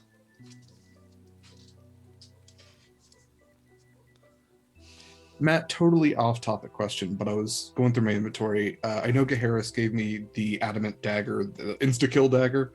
Is there an item for that in D&D Beyond? I don't. Not at the moment. No. Totally fine. I wanted to make sure. Any I wasn't particular mistaken. reason, or? No, I just wanted to make sure I was all lined up while Gaharis was chatting, just doing a little inventory maintenance. So I'll just put it in my other possessions and call it the instant kill dagger of ultimate doom and death / Adam. Yeah. I will say, if it helps, mechanically it is a +1 dagger, just with the added effect that it has on magical beings. Oh, cool. It's called the Well, that works Wind too. Button. So that said, is there anything, any other questions any of you would like to ask these chronomancers? Not for Harris. I think I'll sit down. At least I think there's probably a chair nearest to the 2 eggs that Harris has, and he'll just kind of sit there and wait. Okay. Belladonna pushes herself up, leaning on a cane, and, well, as profitable as this conversation has been, I suppose we should do what we actually were paid to come here and do. But we'll stick around the sanctum for a few days, at least until this situation resolves itself. For what it's worth, we are rooting for you. That is reassuring. After all, I hope that one day your future generations will have a place here. At this, you can see Belladonna actually kind of tilt their head, and a kind of odd expression cross their face. Like, they seem actually kind of genuinely touched by that. And thank you, young man. All right. Show me these eggs. I'll cook them up for you. I'll show them. I think they're all by the furnaces, like boop, boop, boop, boop. Yeah. I don't have a particular order. All right. So I'll just let you do what you want. All right. Now, you're all going to want to stand back. Yes, dragons, when they hatch, tend to have a somewhat explosive entrance into this world. What else do we need to put anything up to protect those in the room? The building itself is more than capable of surviving the blast, but it certainly would be advisable for us to perhaps wait outside. I will wait outside. And the three siblings actually come out as well and shut and lock the door of the what used to be a bakery but has now been just kind of engineered into a hatchery for these dragons. And the three of them kind of cracking their knuckles, Belladonna sticking her cane in the ground off to the side, and the three begin to hold out their hands. And you all watch as, in this like fine little bubble, time begins to pass. You see lights on the building flicker as if the sun and moon are going over the lake's surface, just in that one little area and at an incredibly fast speed, almost like you're blinking rapidly, like light, dark, light, dark, light, dark, light, dark. And you can see Qatar begins to like kind of visibly strain a little bit, but Belladonna kind of like elbows him and helps keep his focus. All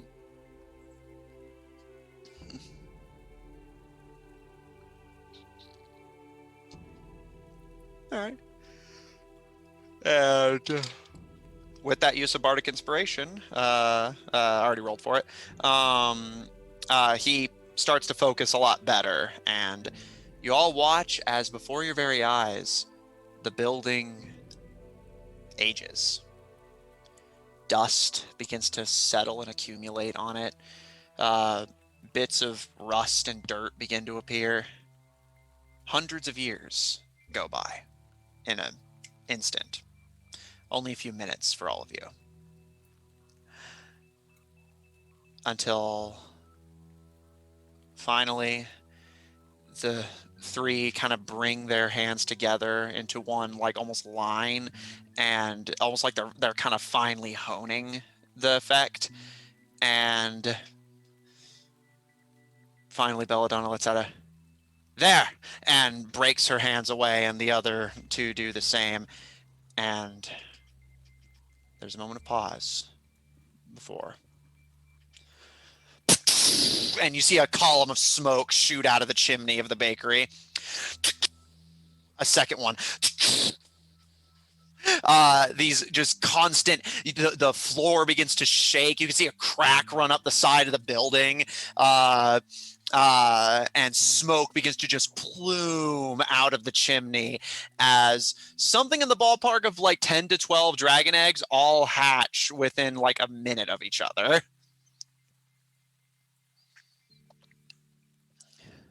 Israel does not look like this place looks safe to enter.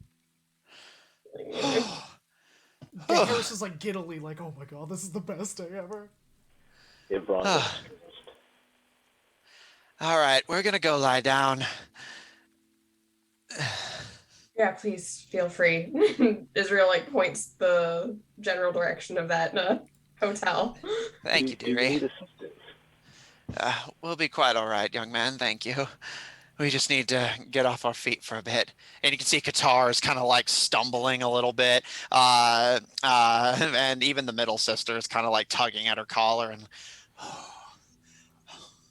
almost like they just ran a marathon. I'm gonna get Samuel on this. This seems like a job for him, and she's gonna. Yeah, this seems like a squire job. I absolutely will have Titanus and Billy and maybe some of the poachers also go.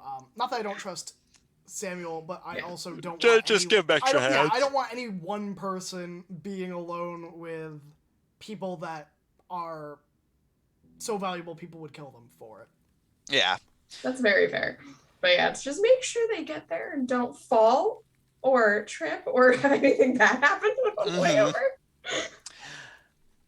And all right, so you assign the poachers, Samuel, and anyone who can spare their hands to assist the chronomancers to the hotel. And Gaharis, smoke's not getting any thinner. That was the, shall we? Everyone? And I'm gonna open the door. Like, I just go straight in. Israel prepares a decanter of endless water. Yeah. Gaharis is resistant to fire. Gaharis is like, this is just a breeze. The rest of you? Israel is putting her scarf like up around her nose and has the water that she's like dampened it with and is like offering, other people want to keep the smoke out. Okay. Griaz? If we're worried about smoke, Riaz will pop on his junior mask, which we've established. Yeah. And then be like, and he'll actually put his goggles down too to keep the smoke out of his eyes for the most part, but also, just check out what's going on in a true sight sort of way. Okay. Utaga? I will take an offered cloth and tie it around my mouth. However, I do want to point out any non-magical flames within 30 feet of me automatically extinguish themselves. Noted. In perpetuity. This just always happens. Okay, noted. Okay. And Evron, what are you doing? Ivron gives it a slight hesitant moment, but collects himself and just walks straight in. All right. Unfazed by the smoke and the danger. Okay. Gaharis, giddy as a And Israel follows a- these morons inside. Going like, just Matt's yeah, just gonna be like, Israel roll toting your initiative. decanter. Israel toting your decanter. Griaz putting on your mimic mask and your true sight goggles. Utaka binding a cloth and getting your moist self into the potentially flaming room. And Evron just giving a minute of just before you two run into the room that is filled with smoke, the sounds of like falling dust and rubble, and you can just make out the squeaks of freshly hatched dragons. And we're gonna take a break. We did it. We did it. Matt said he would never have dragons in his campaign, and we did it, Matt. To be fair, I said that my groups would never fight a dragon. That's fine. exactly. They're I'll only just our wait until we friends. go up and punch him. Yeah, just No. Yeah. Technically speaking, if you fight your children, then yes, I will have broken my. Never. I'm gonna be the best dragon dad. Move aside, Daenerys. All right, we will be right back, everybody. Don't go anywhere. Get some snacks, get some water, maybe stretch your legs, and we'll see you in a few minutes.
These nuts joke. I couldn't bugbear We him. are so live. The livest. Hello, everyone. I hope that you had a wonderful break. I know that we did. It's not without their attempts to kill us. We had some delightful conversations about various spells, but we're back now. So take it away, Matt. I'd be more than happy to. When we last left off, the party was making their way inside of a hut that has, over the span of like 5 minutes, aged several hundred years and now has withstood, let me actually do a quick head count here, 6 dragon egg explosions. So the bakery has seen better days, and you all make your way inside. I'm going to put on some cheerful music since that seems appropriate.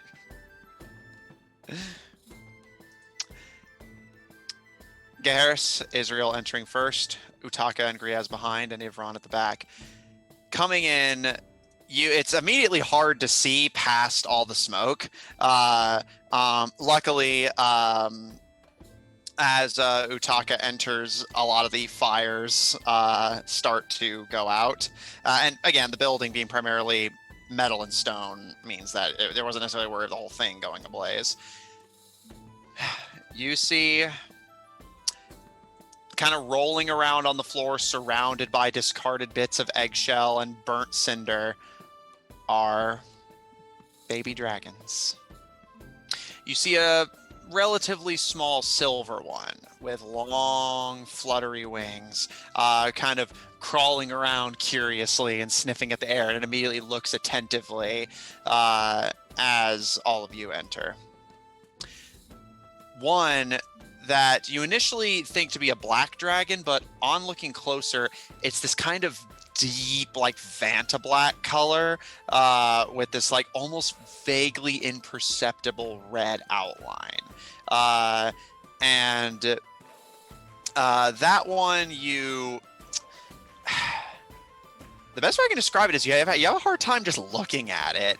It's less that you're registering that there's something there, and more you're registering that nothing is there, and thus it must be this dragon. Does that make sense? It's the lack of something.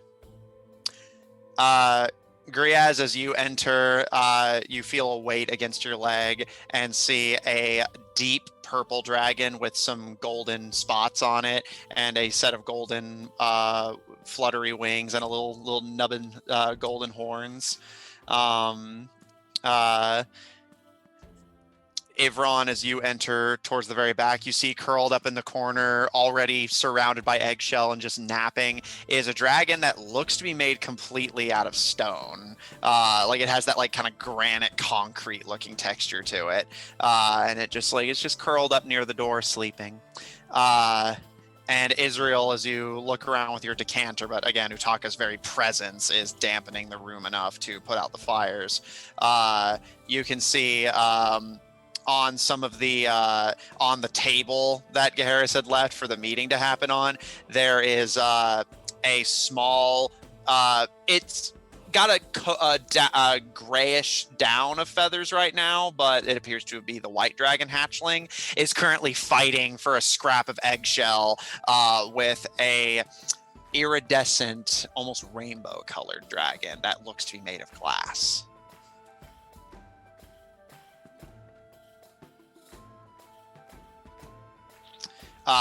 6. Although again, the what I'm going to call the void dragon, it's more you look in the corner and you realize there's nothing there, and that's weird. There were 6 that you confirmed in this area. We'll say that if there was any we forgot, that you can just do them on another rotation. I would like to approach the Phantom Dragon.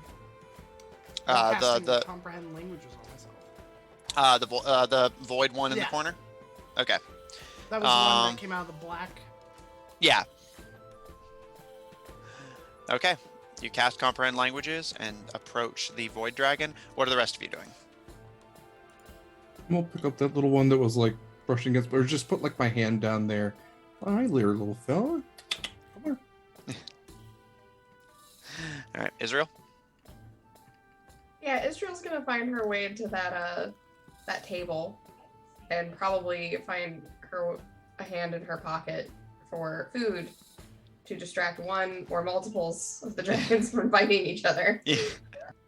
Okay, Utaka.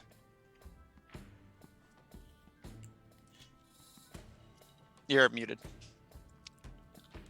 Utaka will head over and kind of find like a bit of wall near some of the hatchlings to sit down and lean against, as he would like to prepare some spells. Okay. And everyone? Mainly tongues, which he will have available in 10 minutes after he's prepared his spells. Okay. And everyone? I guess Ron will go over to the sleeping one and just sit next to it. Doesn't want to disturb its nap. Yeah, all right. And Utaka, how long will it take for you to swap out your spells? I think it's like a 10-minute preparation. I don't recall. I don't know if you have like a special ability or if it's just like going off of your class. Yeah, no, it's just you prepare spells once a day, I think. I don't know. Let me double check. Yeah, again, assuming you don't have some kind of ability for it.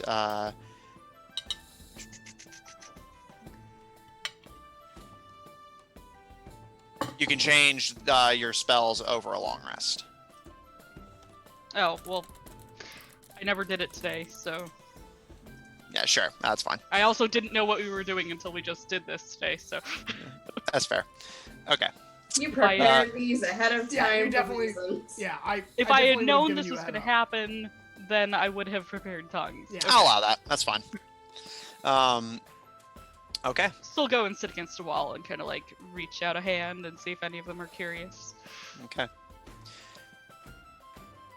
Griaz, as you lower your paw down to the purple dragon, it immediately like hops up onto your hand, starts kind of scuttling up your arm, and you have to kind of hold out the impressive length of your arm as it kind of like scuttles up and down on your fur. Ivron, as you sit down with the granite dragon, it kind of like slithers closer to your leg and before just kind of plopping back down, not like fully coming out of its sleep at all that entire time. And Israel, as you ready some food to distract the squabbling dragons, and Utaka, you start preparing to cast a spell to help you understand these little creatures. Garrus, casting Comprehend Languages on yourself. You step forward to the Void Dragon in the corner, and what would you like to say? Hello, little one. Yeah, my name is Garrus. It is so nice to meet you. I am glad to welcome you into this world.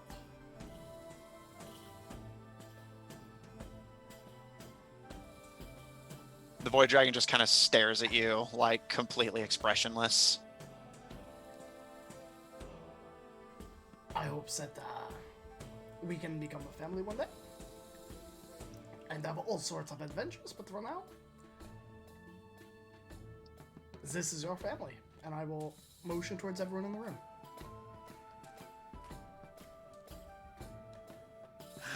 The Void Dragon, again, says nothing, just kind of stares. However, Israel, the moment you pull food from your pocket, Ivron, you feel a jolt as the granite dragon perks up. Griaz, you feel the sharp pain on your wrist as the purple dragon immediately darts off your arm and flutters its little wings to get to the table. Gaharis, you look, and the Void Dragon's just gone. And Israel, it's not long before you have a waiting line of 6 dragons who are all like kind of squabbling with each other and arguing. Hey, no fighting.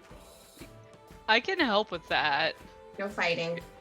And she goes, sure, and she's just hands food to Utaka and anyone else who wants to walk up. But she's. I mean, we don't know how hungry they are. That is true. They just woke up, so we should probably feed them a little bit. I'll get up and approach. Will cast create food and water and create 45 pounds of varied amount of and types of food, because I have no fucking idea what each of these individual dragons wants to eat. There.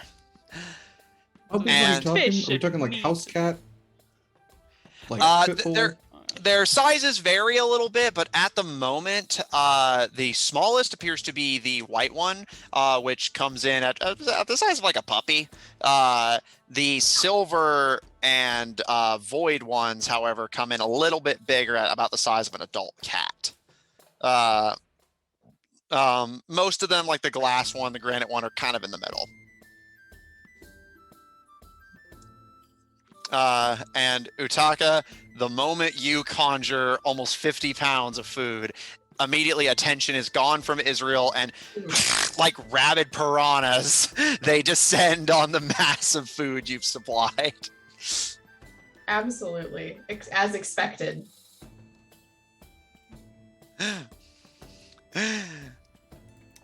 And Gaheris, you are actually able to understand it. It appears the Void Dragon is not particularly talkative, but the rest of them are.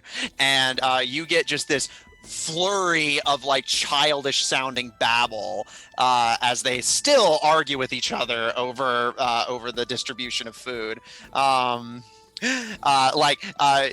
Again, you're having a hard time keeping track of who's who just from their voices and the constant squabbling. But you can hear among the crowd like, no, that's mine. I saw it first. And you hear this crunching sound. They get on like a house on fire. Yeah. How big of a room are we in? Fairly small. I'd say the room's like about, I'd say probably in the ballpark of like 30 by 30. Okay. Go ahead, Graham. I'll do something in a second. Oh, I mean, no worries. I was just going to say, if they're like squabbling and it ever gets a little too heated, I think Harris would like move sections of food to like different parts of the room so like they have a little bit of distance from each other. But also, are we able to ascertain like, have they named themselves, or is it more of just them going for the food? You do not notice any sign that they've given themselves any kind of name. Although, granted, you don't know much about dragon anything. I allegedly died once. Yeah. You don't know. All right, all you, Derek. Gria's kind of seeing the chaos and everything, goes like, you know what? Sometimes, too many kids can get a little rough. I think we need nothing against you, Israel. I think they might respond a little better, one of their own kind. And honestly, I want to try this for a while. Gria's is going to kind of go back to kind of when he was learning magic from the swamp spirits, and there was almost like a foreshadowing of, hey, you stick with this, you'll learn this sort of thing. And he is going to summon a draconic spirit in the room, so like almost an ethereal. Let's go with a metallic dragon just for the sake of it, because I do have to pick, because those are the ones at least of order. Mm-hmm. And so a large dragon is going to occupy 10 feet of this 30-foot space. Mm-hmm. But when this ethereal metallic dragon appears, it's like, hey, do you mind just doing a little wrangling for me, maybe sorting things out? I think they'd listen to a bigger fella like you. The metallic dragon gives you a low bow of the head and starts to kind of slither and sweep around the room. And it actually doesn't take much. The moment the younger dragons see it, they immediately start flocking behind it like goslings. And by the time that your dragon spirit has done a complete sweep of this room, all of the babies are from Gaheris's neatly distributed little piles start to follow along. I will say that Gaheris, whenever you separate them, you do notice that they calm down significantly. Although you had to kind of work with Utaka and Israel to make sure that nobody's food pile got too little. well as they would immediately start trying to sneak off and take from each other's if they ever ran out. However, Griaz, by the time your spirit has completed a circuit of the room, a proud metallic dragon parent and 6 small little children flock behind as they circle back to you. Okay, yeah, you just give them an order. Everybody, if you want to come sit down, you can introduce yourself to your dragon of choice. Maybe we can figure out some naming conventions here. And yeah, this is my draconic spirit that I am going to name later. Hey, later. Utaka gets it. Yep. Dragon gives you a low bow of the head. Yeah. So with Okay. 5 A's, all with umlauts. Okay. So Gonna have to write that down. I look at Yaharis. I kind of didn't want to do this just to like mildly inconvenience you, but you're welcome, and I will I will like smack him on the shoulder and cast tongues so he can also speak, and then I will do the same to Ivron. And Okay. Griaz if it seems he can't do it. Hello, little ones. My name is Gaearis, Nervos Blackmont, Lord of the Barrel Dells.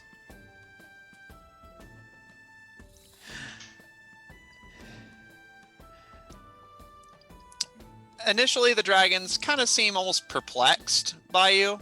However, that is except for one.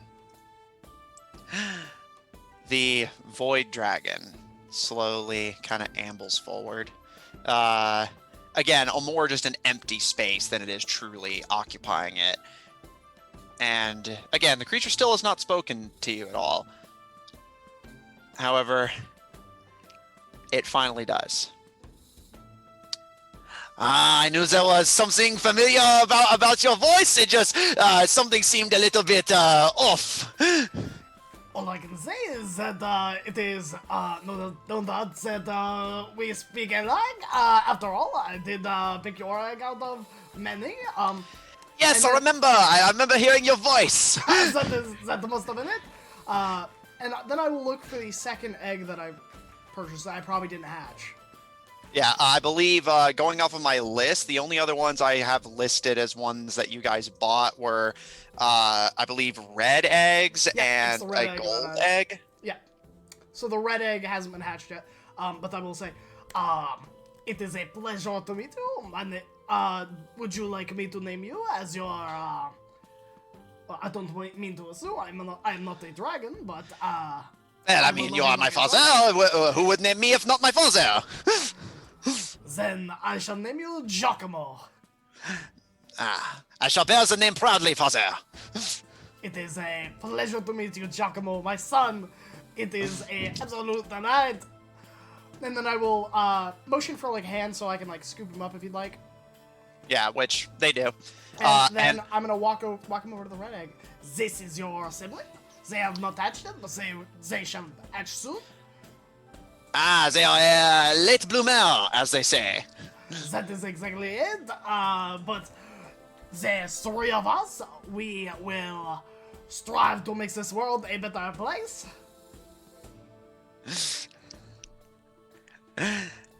Yeah, this is why dragons can speak right out of the egg. They go off of what they hear growing up, and Harris was the one who talked in front of this one. And then I'll just kind of let the other party members do what they need to do. Well, I'll sit crisscross applesauce in front of the stone one and the purple and gold one and be like, howdy y'all, my name is Griaz. I am your de facto parent figure. You have joined a wonderful family of numerous creatures, including a mimic named Junior and an ankylosaurus dinosaur figure named Sarge. It is a great pleasure to make your acquaintance. The granite dragon kind of slowly peeks their sleepy little head up and kind of doing that little cat stretch and kind of shaking themselves off. Slowly trots up to you and sits down. And as it sits in front of you, it gives you a little tilt of the head. And as you have tongues cast on, you can understand it. Howdy. Hey, you got a name, or would you like a name? Yeah, I didn't come out with one, but you can give me one if you like. No, I think Chevy fits you nice fine because you are like a rock. All right, I don't know what that means, but all right. Oh, you got a rocky exterior. That's all I mean. Yeah, Chevy is actually a druidic word, meaning rock-like. I can do that too. I can make my skin all stony like too. So Oh, I guess something common. I guess that explains how this happened. Yeah. You know, I'm gonna teach you lots of stuff. Don't worry. I know I'm throwing a lot at you right at first, but I figure you're smart. So yeah. All right. Who's up next? What's Who's on the first? purple one? I got purple and gold one, man. Don't short me on dragons. Okay. I wasn't sure if this is going to be a like everyone choose your starter Pokemon kind of deal, and then the one left over will stay at the lab. You know, actually, that's fair. I have claimed my first dragon. Purple and gold is still out there for grabs. If somebody wants a Spyro, take a Spyro. It's okay. Whatever starter gets left out, I'll draw attention to how sad it is, and somebody will feel guilty and grab There it. we go. Oh, no. Yeah. Tails Smell will you later, probably get a Gramps. dragon, right? Tails, I feel like Tails needs some love in his life. Utaka's gonna kind of like crouch down and hold his hands out, like, "Hey, you guys." Hey. And the little gray down feathered dragon steps forward. And I remember hearing your voice. Does that make you my dad? I guess. Do you want a dad? I mean, it's whatever. Yeah, they can be like really fucking disappointing. How about instead I just be your friend? Yeah. I bet nothing's gonna go wrong with that. Sure. Things will absolutely go wrong with that, but you'll have a lot of fun. Yeah, that seems fair, but whatever. Okay, and now you gotta help me and introduce your sibling over there to Ivron, because I know they never met. But it's gonna be okay. And I'm gonna beckon the silver one over, I think. Okay. Or wait, am I talking to the silver or am I talking to the white? Well, no, this one is gray, but it will eventually grow up to be white. So this is the gotcha. white hatchling, and so you want them to go grab the silver one and introduce them to everyone. All right, but I'm gonna warn you that he doesn't. He talks a lot.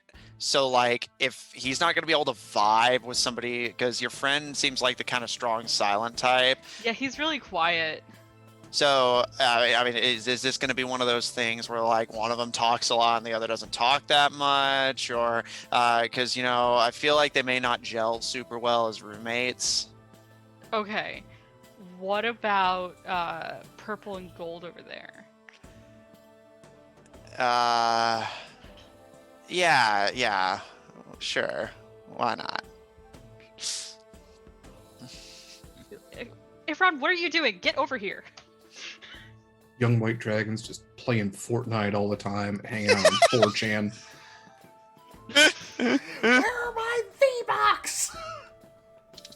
Ivron this entire time has just been, I don't know, he has been silent. He's very reluctant because I think he's been brought up to believe that dragons aren't always the most productive aspect of the world. Yeah. So he'll make his way over to Utaka. I mean, they are living creatures, so he's going to give them that respect. You watch as the gray and white pelted dragon kind of goes over to the purple and gold spiral-looking one, and kind of bites their tail, and they literally just kind of look over their shoulder and kind of wiggle in irritation. And now that you guys can actually understand them, hey, my friend over there wants me to hook you up with another one of their friends, kind of like a double date sort of thing.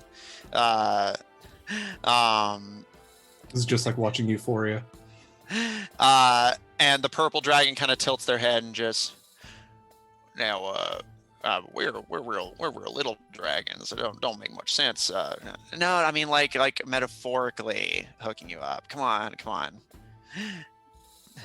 How do they know what that means? What are you whispering to? Life. Ivron, the purple and gold. We'll come back to you. Israel, what are you doing? Yes, she'd approach that crystalline one and introduce herself at first, but she does seem sort of a little nervous. Not that she's like afraid of the dragon, but she wants the dragon to like her. And so she introduces herself like, "Hi, I'm Israel. Hi. I remember hearing your voice." And she just smiles prettily. What sort of things do you like? Do you think? I mean, I don't know. Oh gosh. Well, if you're my mother, what sort of things do you like to do? Well, and I think she would hold her hand out and offer it, to the dragon. Well, I like to dance. It's where you move, and she makes a little sort of dancing motion with her fingers. And the dragon kind of follows along with it, and the iridescence of their glass scales glint with this rainbow sheen. It's very pretty. You're very pretty. Oh, thank you. Ivron, you are approached by the purple dragon with gold spots, who just plops a seat down in front of you and just, howdy. Hello. Friend of my little one over there said that you wanted to get to know each other a little bit. I suppose so. Yeah, why not? Hello, I'm Yvonne. And he holds out his hand to shake his claw. Yeah, the dragon kind of puts their little claw in your hand and shakes it, and just, well met there, Mr. Ivron. It's a real pleasure to meet you. He was just staring. Likewise. You sound awfully familiar. It's a dragon thing. We know how to speak when we're right out of the egg because we hear everything that's going on outside, but it can mean that whenever we're born, we kind of take on the voice of whoever we heard the most whenever we were still little round white things. Or, well, purple in my case, but, same difference. Ron looks up at Griaz and gives him a smirk. Really? Ups a tear away. They grow up so fast. It's just like 90s graduation music playing in the background. And everything's daughter dance kind of music, like I loved her first, I held her first. You guys see the silver dragon kind of poke its head up from from its designated food pile, and what about me? Oh no. I lay no claim to that one.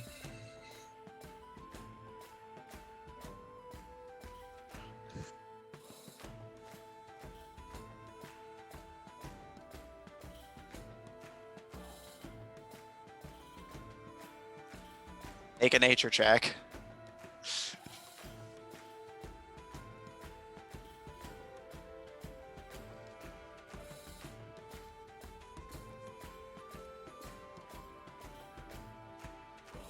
Yeah.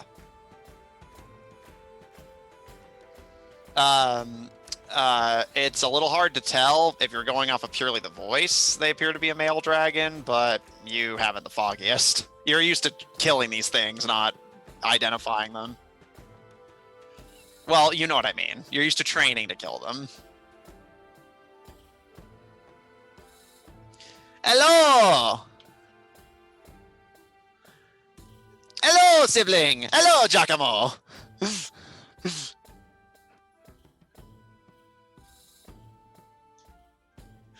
We have very little experience with everything. We just hatched.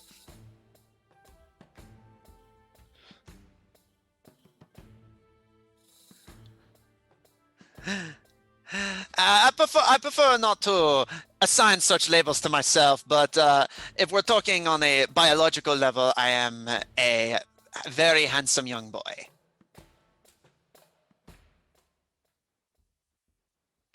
Well, you have me and Giacomo.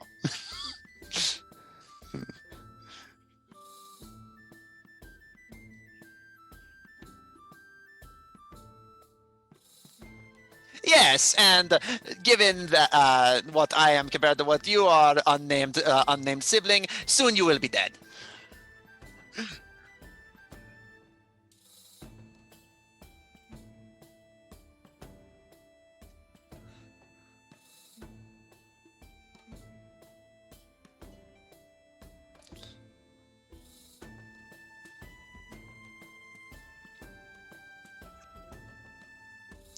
You can see like the void dragon just like, but the silver dragon is like enraptured.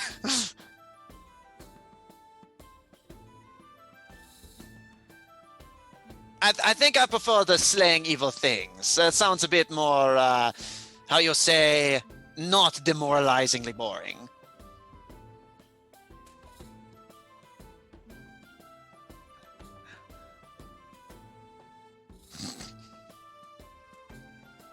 Should have thought about that before having a character with a French accent and having two dragon children with French accents. I've been waiting for this reel.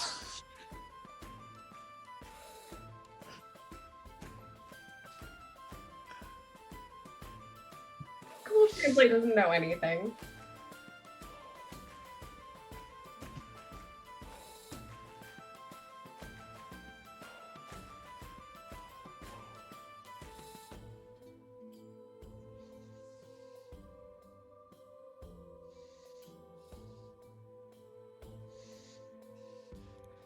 Someone name it Argent? Argent's the dragon, or Void is Annulaire. Avron. Rêver. Yeah. Rêver. Lumière du ciel. Yeah.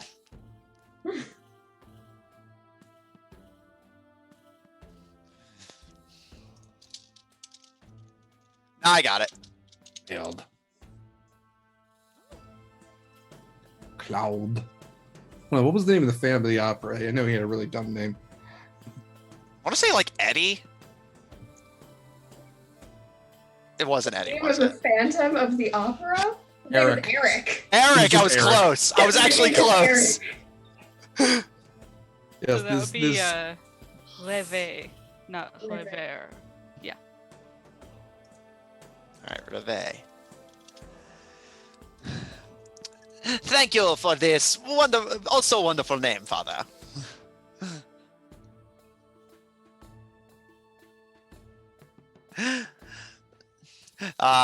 They kind of give a little wiggle in their food pile, and perhaps after breakfast.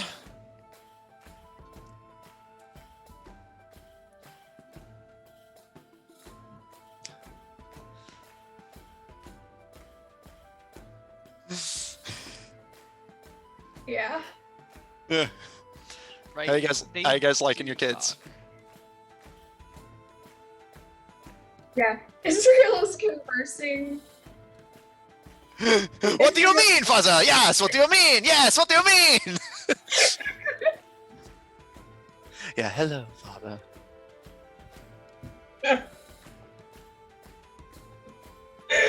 Oh my god. Those were not your father. Where did I come from? Who knows? Yes. Yes, Father, I have inherited your natural Yovic accent.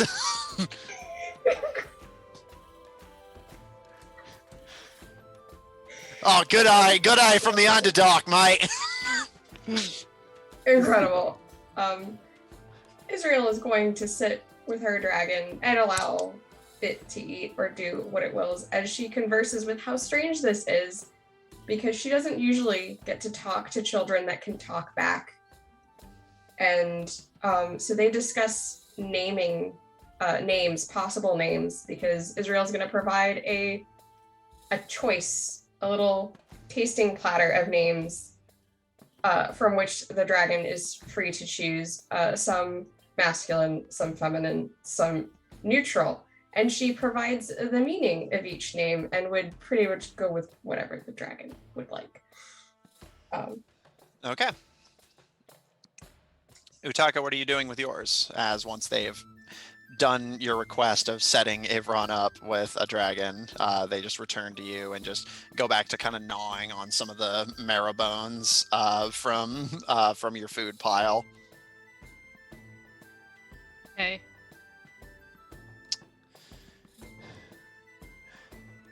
So, like, what do you guys, like, do all day? That depends on the day. Like, we don't just stay here all the time.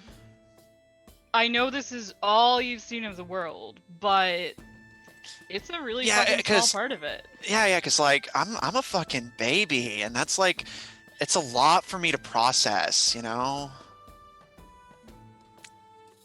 What do you say? Do you want to skip school while they all sit around and do baby stuff? Do you want to go see? Hell yeah.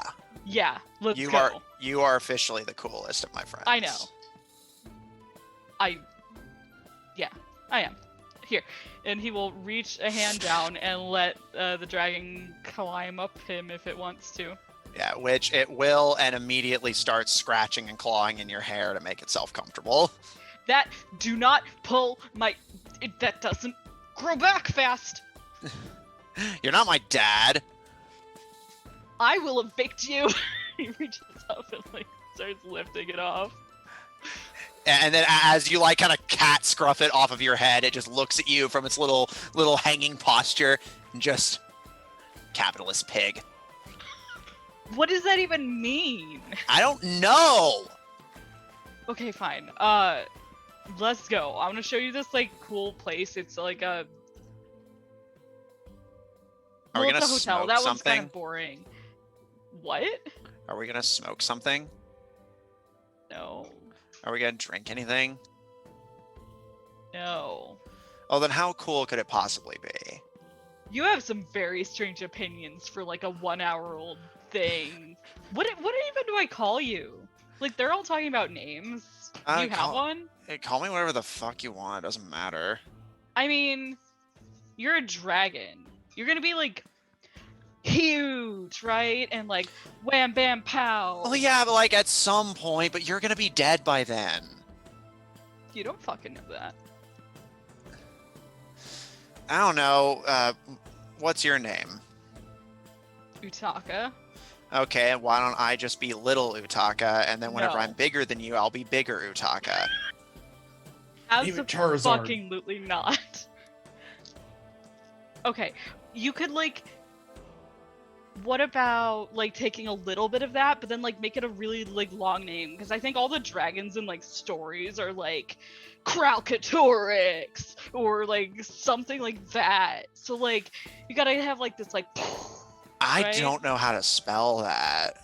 Yeah, I don't either. I just heard it once in a book or. Well, hey, show me the cool spot, and then we can figure out names later. If you see like a cool rock on the side of the road or something, you can just name me after that. I'll get you a good name. You're gonna be Terror of I don't know, somewhere, whatever. I can be the terror of here. You're gonna outgrow this place. Did you know that we're actually like under the ocean? What? Yeah. That's fucking insane. Okay, let me take you to the wall, and you can see the ocean outside of it. That sounds awesome. I love the ocean. I don't know what it is, but it sounds really cool. It's bigger than you'll ever be. You don't know that. Yeah, I do. Okay, I'm gonna take. These two are already horrible for each other. So maybe the Little first time in Harris's life, you see a look of true fear. Just like, oh no. There's two of them. Oh shit. All right, Utaka, you abscond with your sixth of the dragon horde to immediately start just like putting ideas in each other's heads that shouldn't be there. Anything from the rest of you while spending the day with your dragon children? Wait for Jeremy to get back to name them. But Yeah. sorry, Graham, go ahead. No, that's fine. I was just gonna stall until Jeremy gets back. Yeah.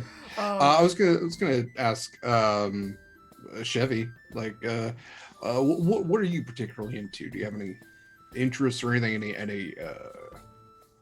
Anything like your body's telling you right now? Like it's like, oh, I could really use some gold right now. Also, how do you feel about swamps? In any particular order? No, I mean just take your time with each. I'm pelting you because I'm meeting you for the first time, and I apologize for talking your ear holes off. No, it's no worries, not a problem at all. Well, let me think here. In terms of interests, I hatched out of my egg. That was fun. You sure did. Proud of you for that. Good job. Set a little bit of that. I set a little bit of this house on fire. That was pretty fun. Mm-hmm. And then I met you. Is that a compunction of yours to set things aflame? I'm not sure yet. I could try setting something on fire and see how I like it. See if maybe I'm a natural born arsonist. Sure. Not great for swamps. Just saying that right off the bat. But yeah, and I suppose I'm as happy with a swamp as the next dragon. Although, how's the weather down there? You know what? We can check once we get there. But I like you asking that question. I have a gold coin on a necklace. I think that I stole off somebody. I'll just pull that out and hand it to Chevy.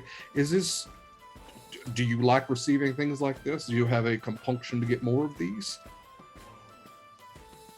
He kind of sniffs at it. Seems like he's kind of mulling it over. And I'm not against it, but maybe give it a little bit of time first. I don't think hold on to that one. Should you want to establish a horde, here's your first one. You can frame that someday. And he kind of looks around suspiciously at his siblings before. I think your shield has teeth. Oh, it sure does. Yeah, this here's Junior. He is your de facto brother, I suppose. More or less older brother. He is a mimic, which is a type of creature that can look like inanimate objects. And Junior, this is your brother. You do not eat family. We've established this before, but yeah, land established this before. Mm-hmm, sure has. All right. Evron, what are you naming my dragon? Your dragon. What are you naming your dragon? Well, I dare say he's in mine. It would be fair to you, he says to the dragon. Are you anyone's? I prefer to think of myself as sort of a citizen of the world. There you go. Do you have a name thought out for yourself? I wasn't really thinking too much about that. A lot of those few hundred years in the egg was mostly, learning how to articulate properly and making sure I got all my essential vitamins and nutrients. And then, of course, setting this house on fire the moment I could walk. Well, you do articulate very clearly. Very well. Griaz, do you have I'm listening. What? I'm sorry, Jeremy. What was that? Do you happen to have a name in mind? I mean, I might have one off just the top of the dome. Just I think Jolene would be a good name if the dragon would acquiesce to that sort of naming convention. Just throwing that out there. I got a couple others in case that one don't work. That works just fine for me, friend. All right. Very well. Pleased to meet you, Jolie. Pleasure to meet you as well.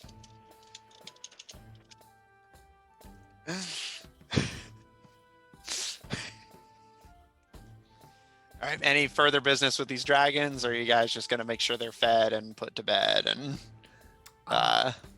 My two are moving into wherever I have been staying. So all I right. keep two eyes on them. I assume Israel might bring the gemstone or glass dragon. Yeah. Yeah, it's a glass dragon. Yeah. Which I would let them choose their name. I do have the names. So that Yeah. Shoot those to me over text, and their thing will do. Before I wanna anyone... Go. Sorry. Go ahead. sorry. Okay. I was You're good. going to say, before any of the dragons leave, and you said there are 2 eggs still, right? Yeah. Yeah.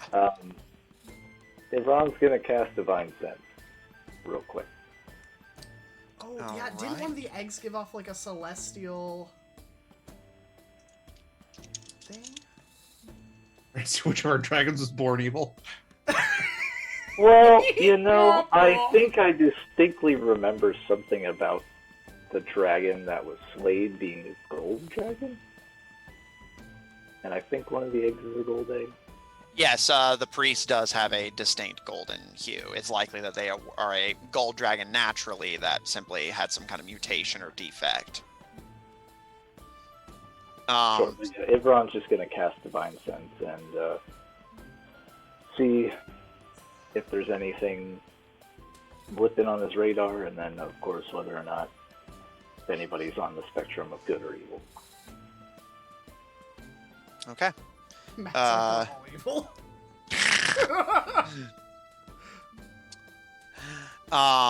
Okay.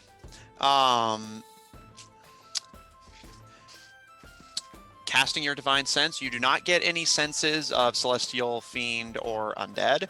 However, in terms of detecting good and or evil, Israel's glass dragon currently pops up on your radar as good.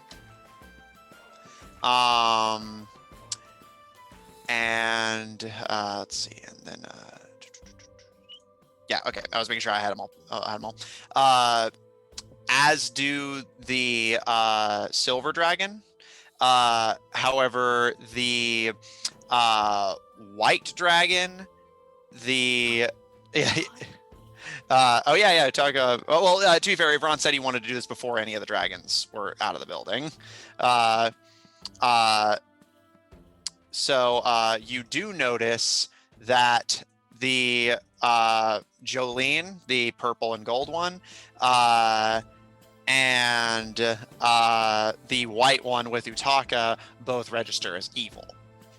None of the other ones appear on your radar at all, so they're likely just neutral. Tracks for Jolene. She'll take your man just because she can. Yeah, so Jolene and the white dragon register as evil. Rivia and the glass dragon register is good.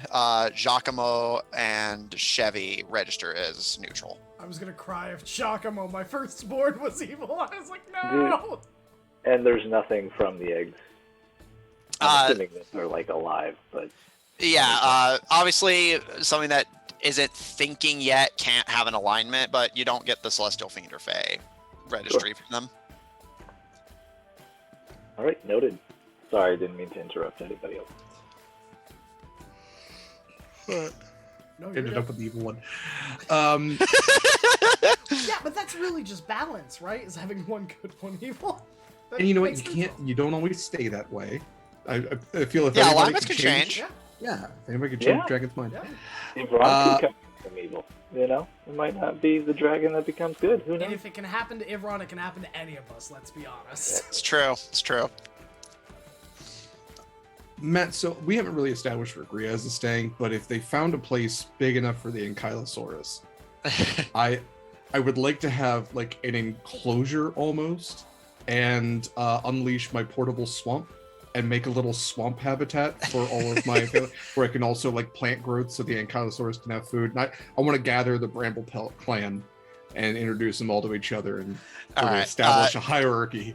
Yeah, you said you wanted to find a place that could sustain your ankylosaurs. Towards the inner parts of the city where most people don't go, you do find several buildings that have these kind of little offshoots that are relatively large and seem to be meant for storage, what we would identify as a garage. You feel like your little portable swamp arrangement could fit in one of those. So you can essentially set yourself up in essentially one of the maintenance buildings near the factory. Nice. I'm also seeing, okay, yeah, Druid Grove only lasts 24 hours, so that's fine. I will create a little swamp habitat, grow some plants in there, make a nice little biome for my little family, and just kind of set up in there. All right.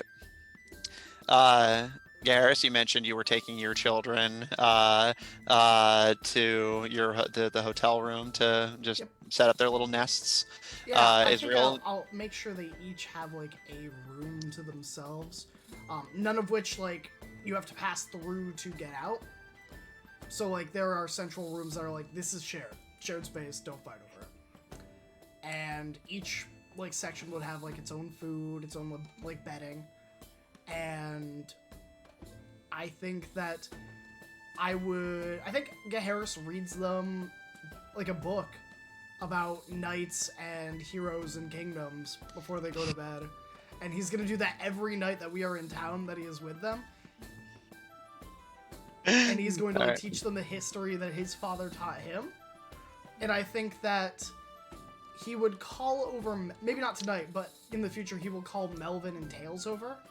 And he will have Tails and Melvin get to spend time with the dragons when he's out and about. Okay, noted. That way Tails can know when Melvin's going to screw up and prevent it. And Melvin's just really there to be a punching bag. Yeah, to be a literal, potentially literal chew toy for your dragon children. Yeah. Okay. And Israel, as you're making your way back to the hotel with your new glass child, they eventually, out of the names you rattle off for them, select the name Tersa. And whenever you ask them their reasoning, they outright say, like, I mean, its meaning's really pretty and all, but it just reminds me the most of your name, so. All right, good enough for me. So what would you like? Would you like to stay with me? Would you like to have your own space? Admittedly, I've never cared for a dragon, or again, a child that can actually talk back to me. Well, I think until I grow up a little bit, we can share space. I can stay out of the way, maybe start building up my own little horde. Absolutely. Whatever you'd like. I should warn you. And she would rattle off the relationship status of what Gaharis is to Israel, and then further what that means for her, and the fact that she now has probably 2 other brothers that will also be in the space. And Israel would make it clear to Tersa, if they bother you, you have absolute full force to bother them back. However, there will be rules between all of you. Just don't bother each other. Just don't do it. But if anything goes wrong, you can always come to me and we'll hash it out with them. All right. But no blood. Yeah. Strictly no blood. A little bit of blood. Blood. It's fine. All right. Fine. Griaz, you set up your little swamp enclosure for all of your various beasties. Avron, no dragon child to worry about. You just settle in to try and help your party through their latest shenanigan mess. And Utaka, you take your little penguin child on a tour of the Silver Sanctum, both just feeding into each other's darkest fantasies in a very unsettling way that if Gaharis, the very champion of fear, were to hear it, would send a shiver up his demonic spine. Oh, I have a name for him. What are you gonna name him? Zalbecatorix, the inevitable victory in white. Alternative name with friends, Becky. So I got Zelbeterix. No, Zalbecatorix. Zelbecatorix, the inevitable, otherwise known as Becky. Otherwise known as Becky. Oh my god. AKA Becky. I love this. Fitting in so many ways. I love this party. I want him to have like a nickname that references his god awful accent, and then a name to grow into, to really be proud of when he's older. Noted. Okay. And with that, as Utaka and Zelbecatorix plot the demise of all within the Silver Sanctum. I know. As the two of you feed into each other's egos in very disturbing ways. I think that's where we're going to end tonight's session. That sounds like a solid plan. Dragon babies have been acquired. Oh gosh, we've got 2 more on the way. Samuel Hurin, I was just going to do a brief recap and then you can go, sorry. Samuel Hurin has been defeated, as has that Hydra that's been bothering the people going through the Kipling jungle. The party has pretty much settled themselves in as a sort of fixture in the day-to-day lives of Jor and the surrounding coast.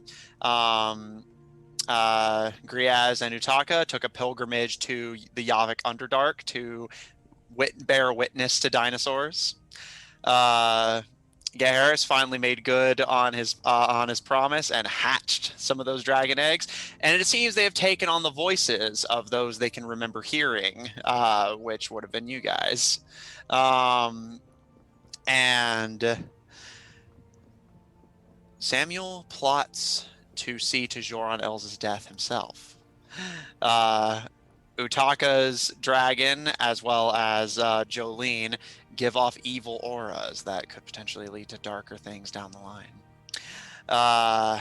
And at this point, Ivron, that meeting you called for the leaders of Mazai to come together and unite against the Children of Red Sight will be taking place in 4 days, which means unless the party has some immediate business to tend to, we will likely be seeing how that plays out next session. Vermin Hollow. It's on So? the top. Yes, so next week, Utaka will be taking a pilgrimage to Vermin Hollow where they had their religious awakening, while Ivron negotiates for a potential ceasefire of the war that has been plaguing this continent for years to unite all faces against the corrupted GSIA and Hell Knights led by Joran Els. Gaharis and Ivron's sort of pseudo father figure throughout their life, who has been plotting everything since even long before you guys arrived in this land. Gaharis, by all means. Or Graham, rather. Gaharis has taken the bear! Hi, everybody. My name is Graham, or Graham Crackers. Thank you for tuning in, first and foremost.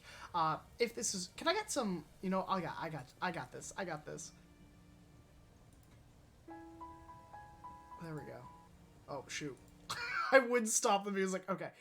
He don't Hey, got everybody. this. There we go. Now the music's on. Hey everybody, my name is Graham, or Graham Crackers. If you are tuning in, firstly, thank you from the bottom of my heart. It means the absolute world to me and everyone else. If this is your first time tuning in, which I know I see several new faces here on the channel we are all about making memories with friends. We were founded to really just enjoy good friends, good times, and spending time with the people you love. And that is what we do, whether it is through MMORPGs, TTRPGs, role-playing games, and any sort of fun time that we can spend with not only the people in this current cast, but friends from all over the world of every type you can imagine. Tonight I had the delight of playing Geharis Nervos, Blackmont, Lord of the Barrow-Dells, but you can find me in a lot of other projects and a lot of other things. Tonight, well, in 1 minute, it will be the last day for our Dungeon Master signups for the channel for the 2022 year, which is very exciting. So if you haven't signed up and you want to, feel free to sign up. The link is on my Twitter, which you can find at GramCrackers with a Z, 1 at Twitter, where I post all sorts of wonderful things like saying I love you and that you matter and your feelings are important and that I hope you're doing well, because you have a friend in me, always. Outside of that, you can find me here every Tuesday and every Monday. Mondays, I will typically play some sort of video game with friends, whether that is Elden Ring, Hunt Showdown, Guild Wars 2, anything that can be played with friends is something that is on the table. Usually I decide the day of, because I hate planning, because I'm that type of person. But every Tuesday, I DM 2 campaigns that switch off week by week. We actually just finished the second part of the finale for Shards of Anarian this Thursday. Yeah, previous Tuesday. And in 2 weeks, we'll be doing an epilogue where you'll get to ask the cast questions about their characters, or about the story, or what they think could happen or would have happened. Anything goes, as long as it is, appropriate. But next Tuesday is finale part 2 for Anarian's Rest, which they just defeated their first real big bad evil guy, and they have all sorts of issues to work out because of that. But it will be an absolute delight, and I am joined by fantastic friends on both of those.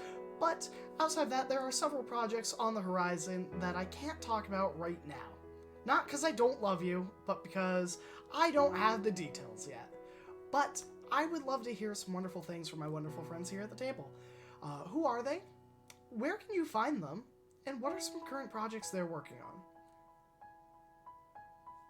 And I'll pass it off to whoever wants it. Hello, it is me. I'm Kari. You can find me here every Friday for this lovely session, which we should be calling the Silver Society now and not the Goldshine Investigations, but that's fine. But you can find me here where I play Israel, the half-elf Fey Pact Warlock, who now has a dragon, which is very cool and awesome. You can also find me here every other Tuesday for that Anarian's Rest campaign where I play Karis, the Tiefling Wizard. And I'm so excited for this next half of the finale. It's going to be good, guys. There's going to be fallout. It's going to be messy. It might be dramatic. I'm excited. So I also need to refresh my memory, get in the zone, as it were, in preparation for that.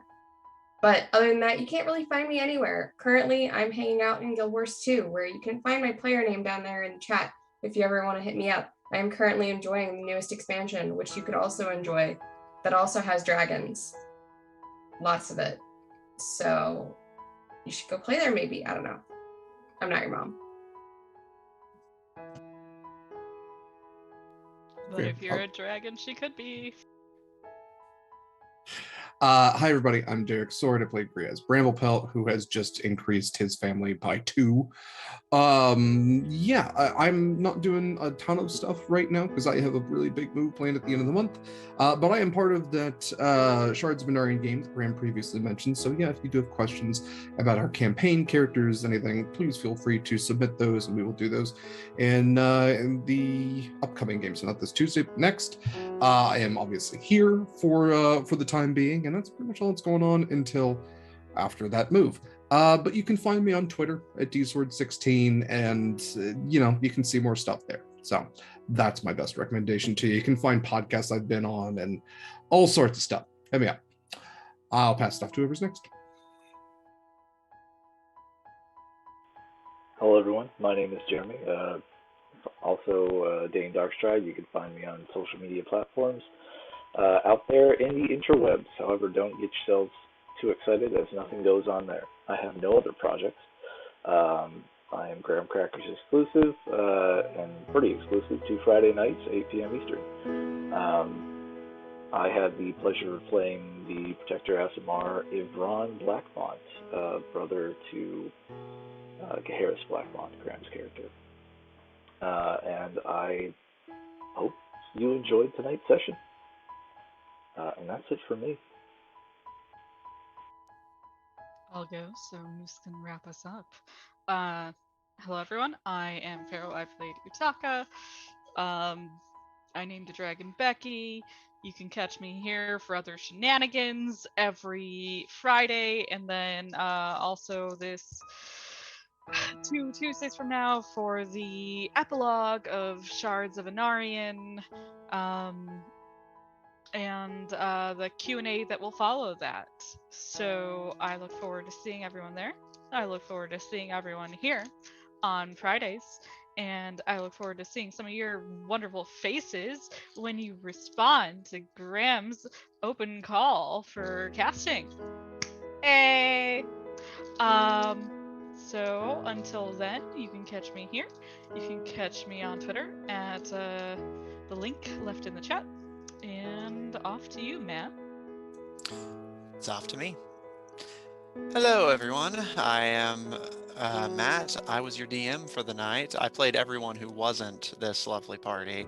I was Dragon Children. I was Time Wizards. I was even a little teenager. If you want to see more of my DMing, check out the Odd Tornado Productions Twitch and YouTube channels, where on 9:30 Central Daylight Time we are streaming 2 different campaigns. On Monday, tune in to catch the campaign Under Locks and Keys, featuring a party of globetrotting treasure hunters that are working on assembling the artifacts of the gods to unlock the door which hides either a bountiful treasure, an apocalyptic curse, or the preserved body of an ancient Second Age warlord who could mean the end of the world if he was ever reawoken. One of them.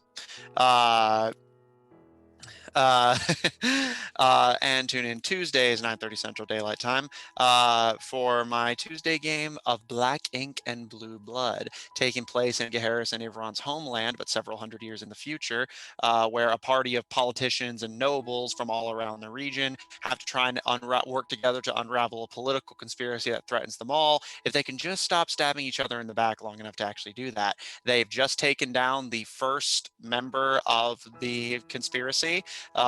So now they have an airship now. So it's just a matter of getting through what's left of them.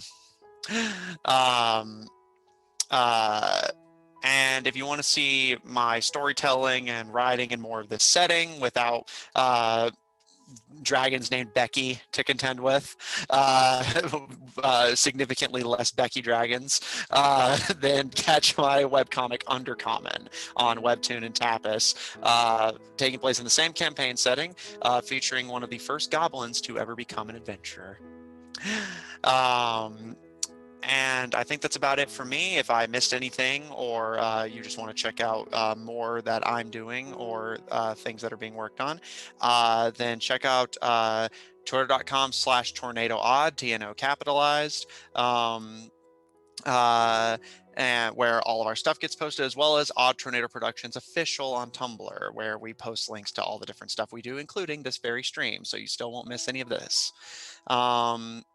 I think that's about it from me. So, Graham, if you want to take us out.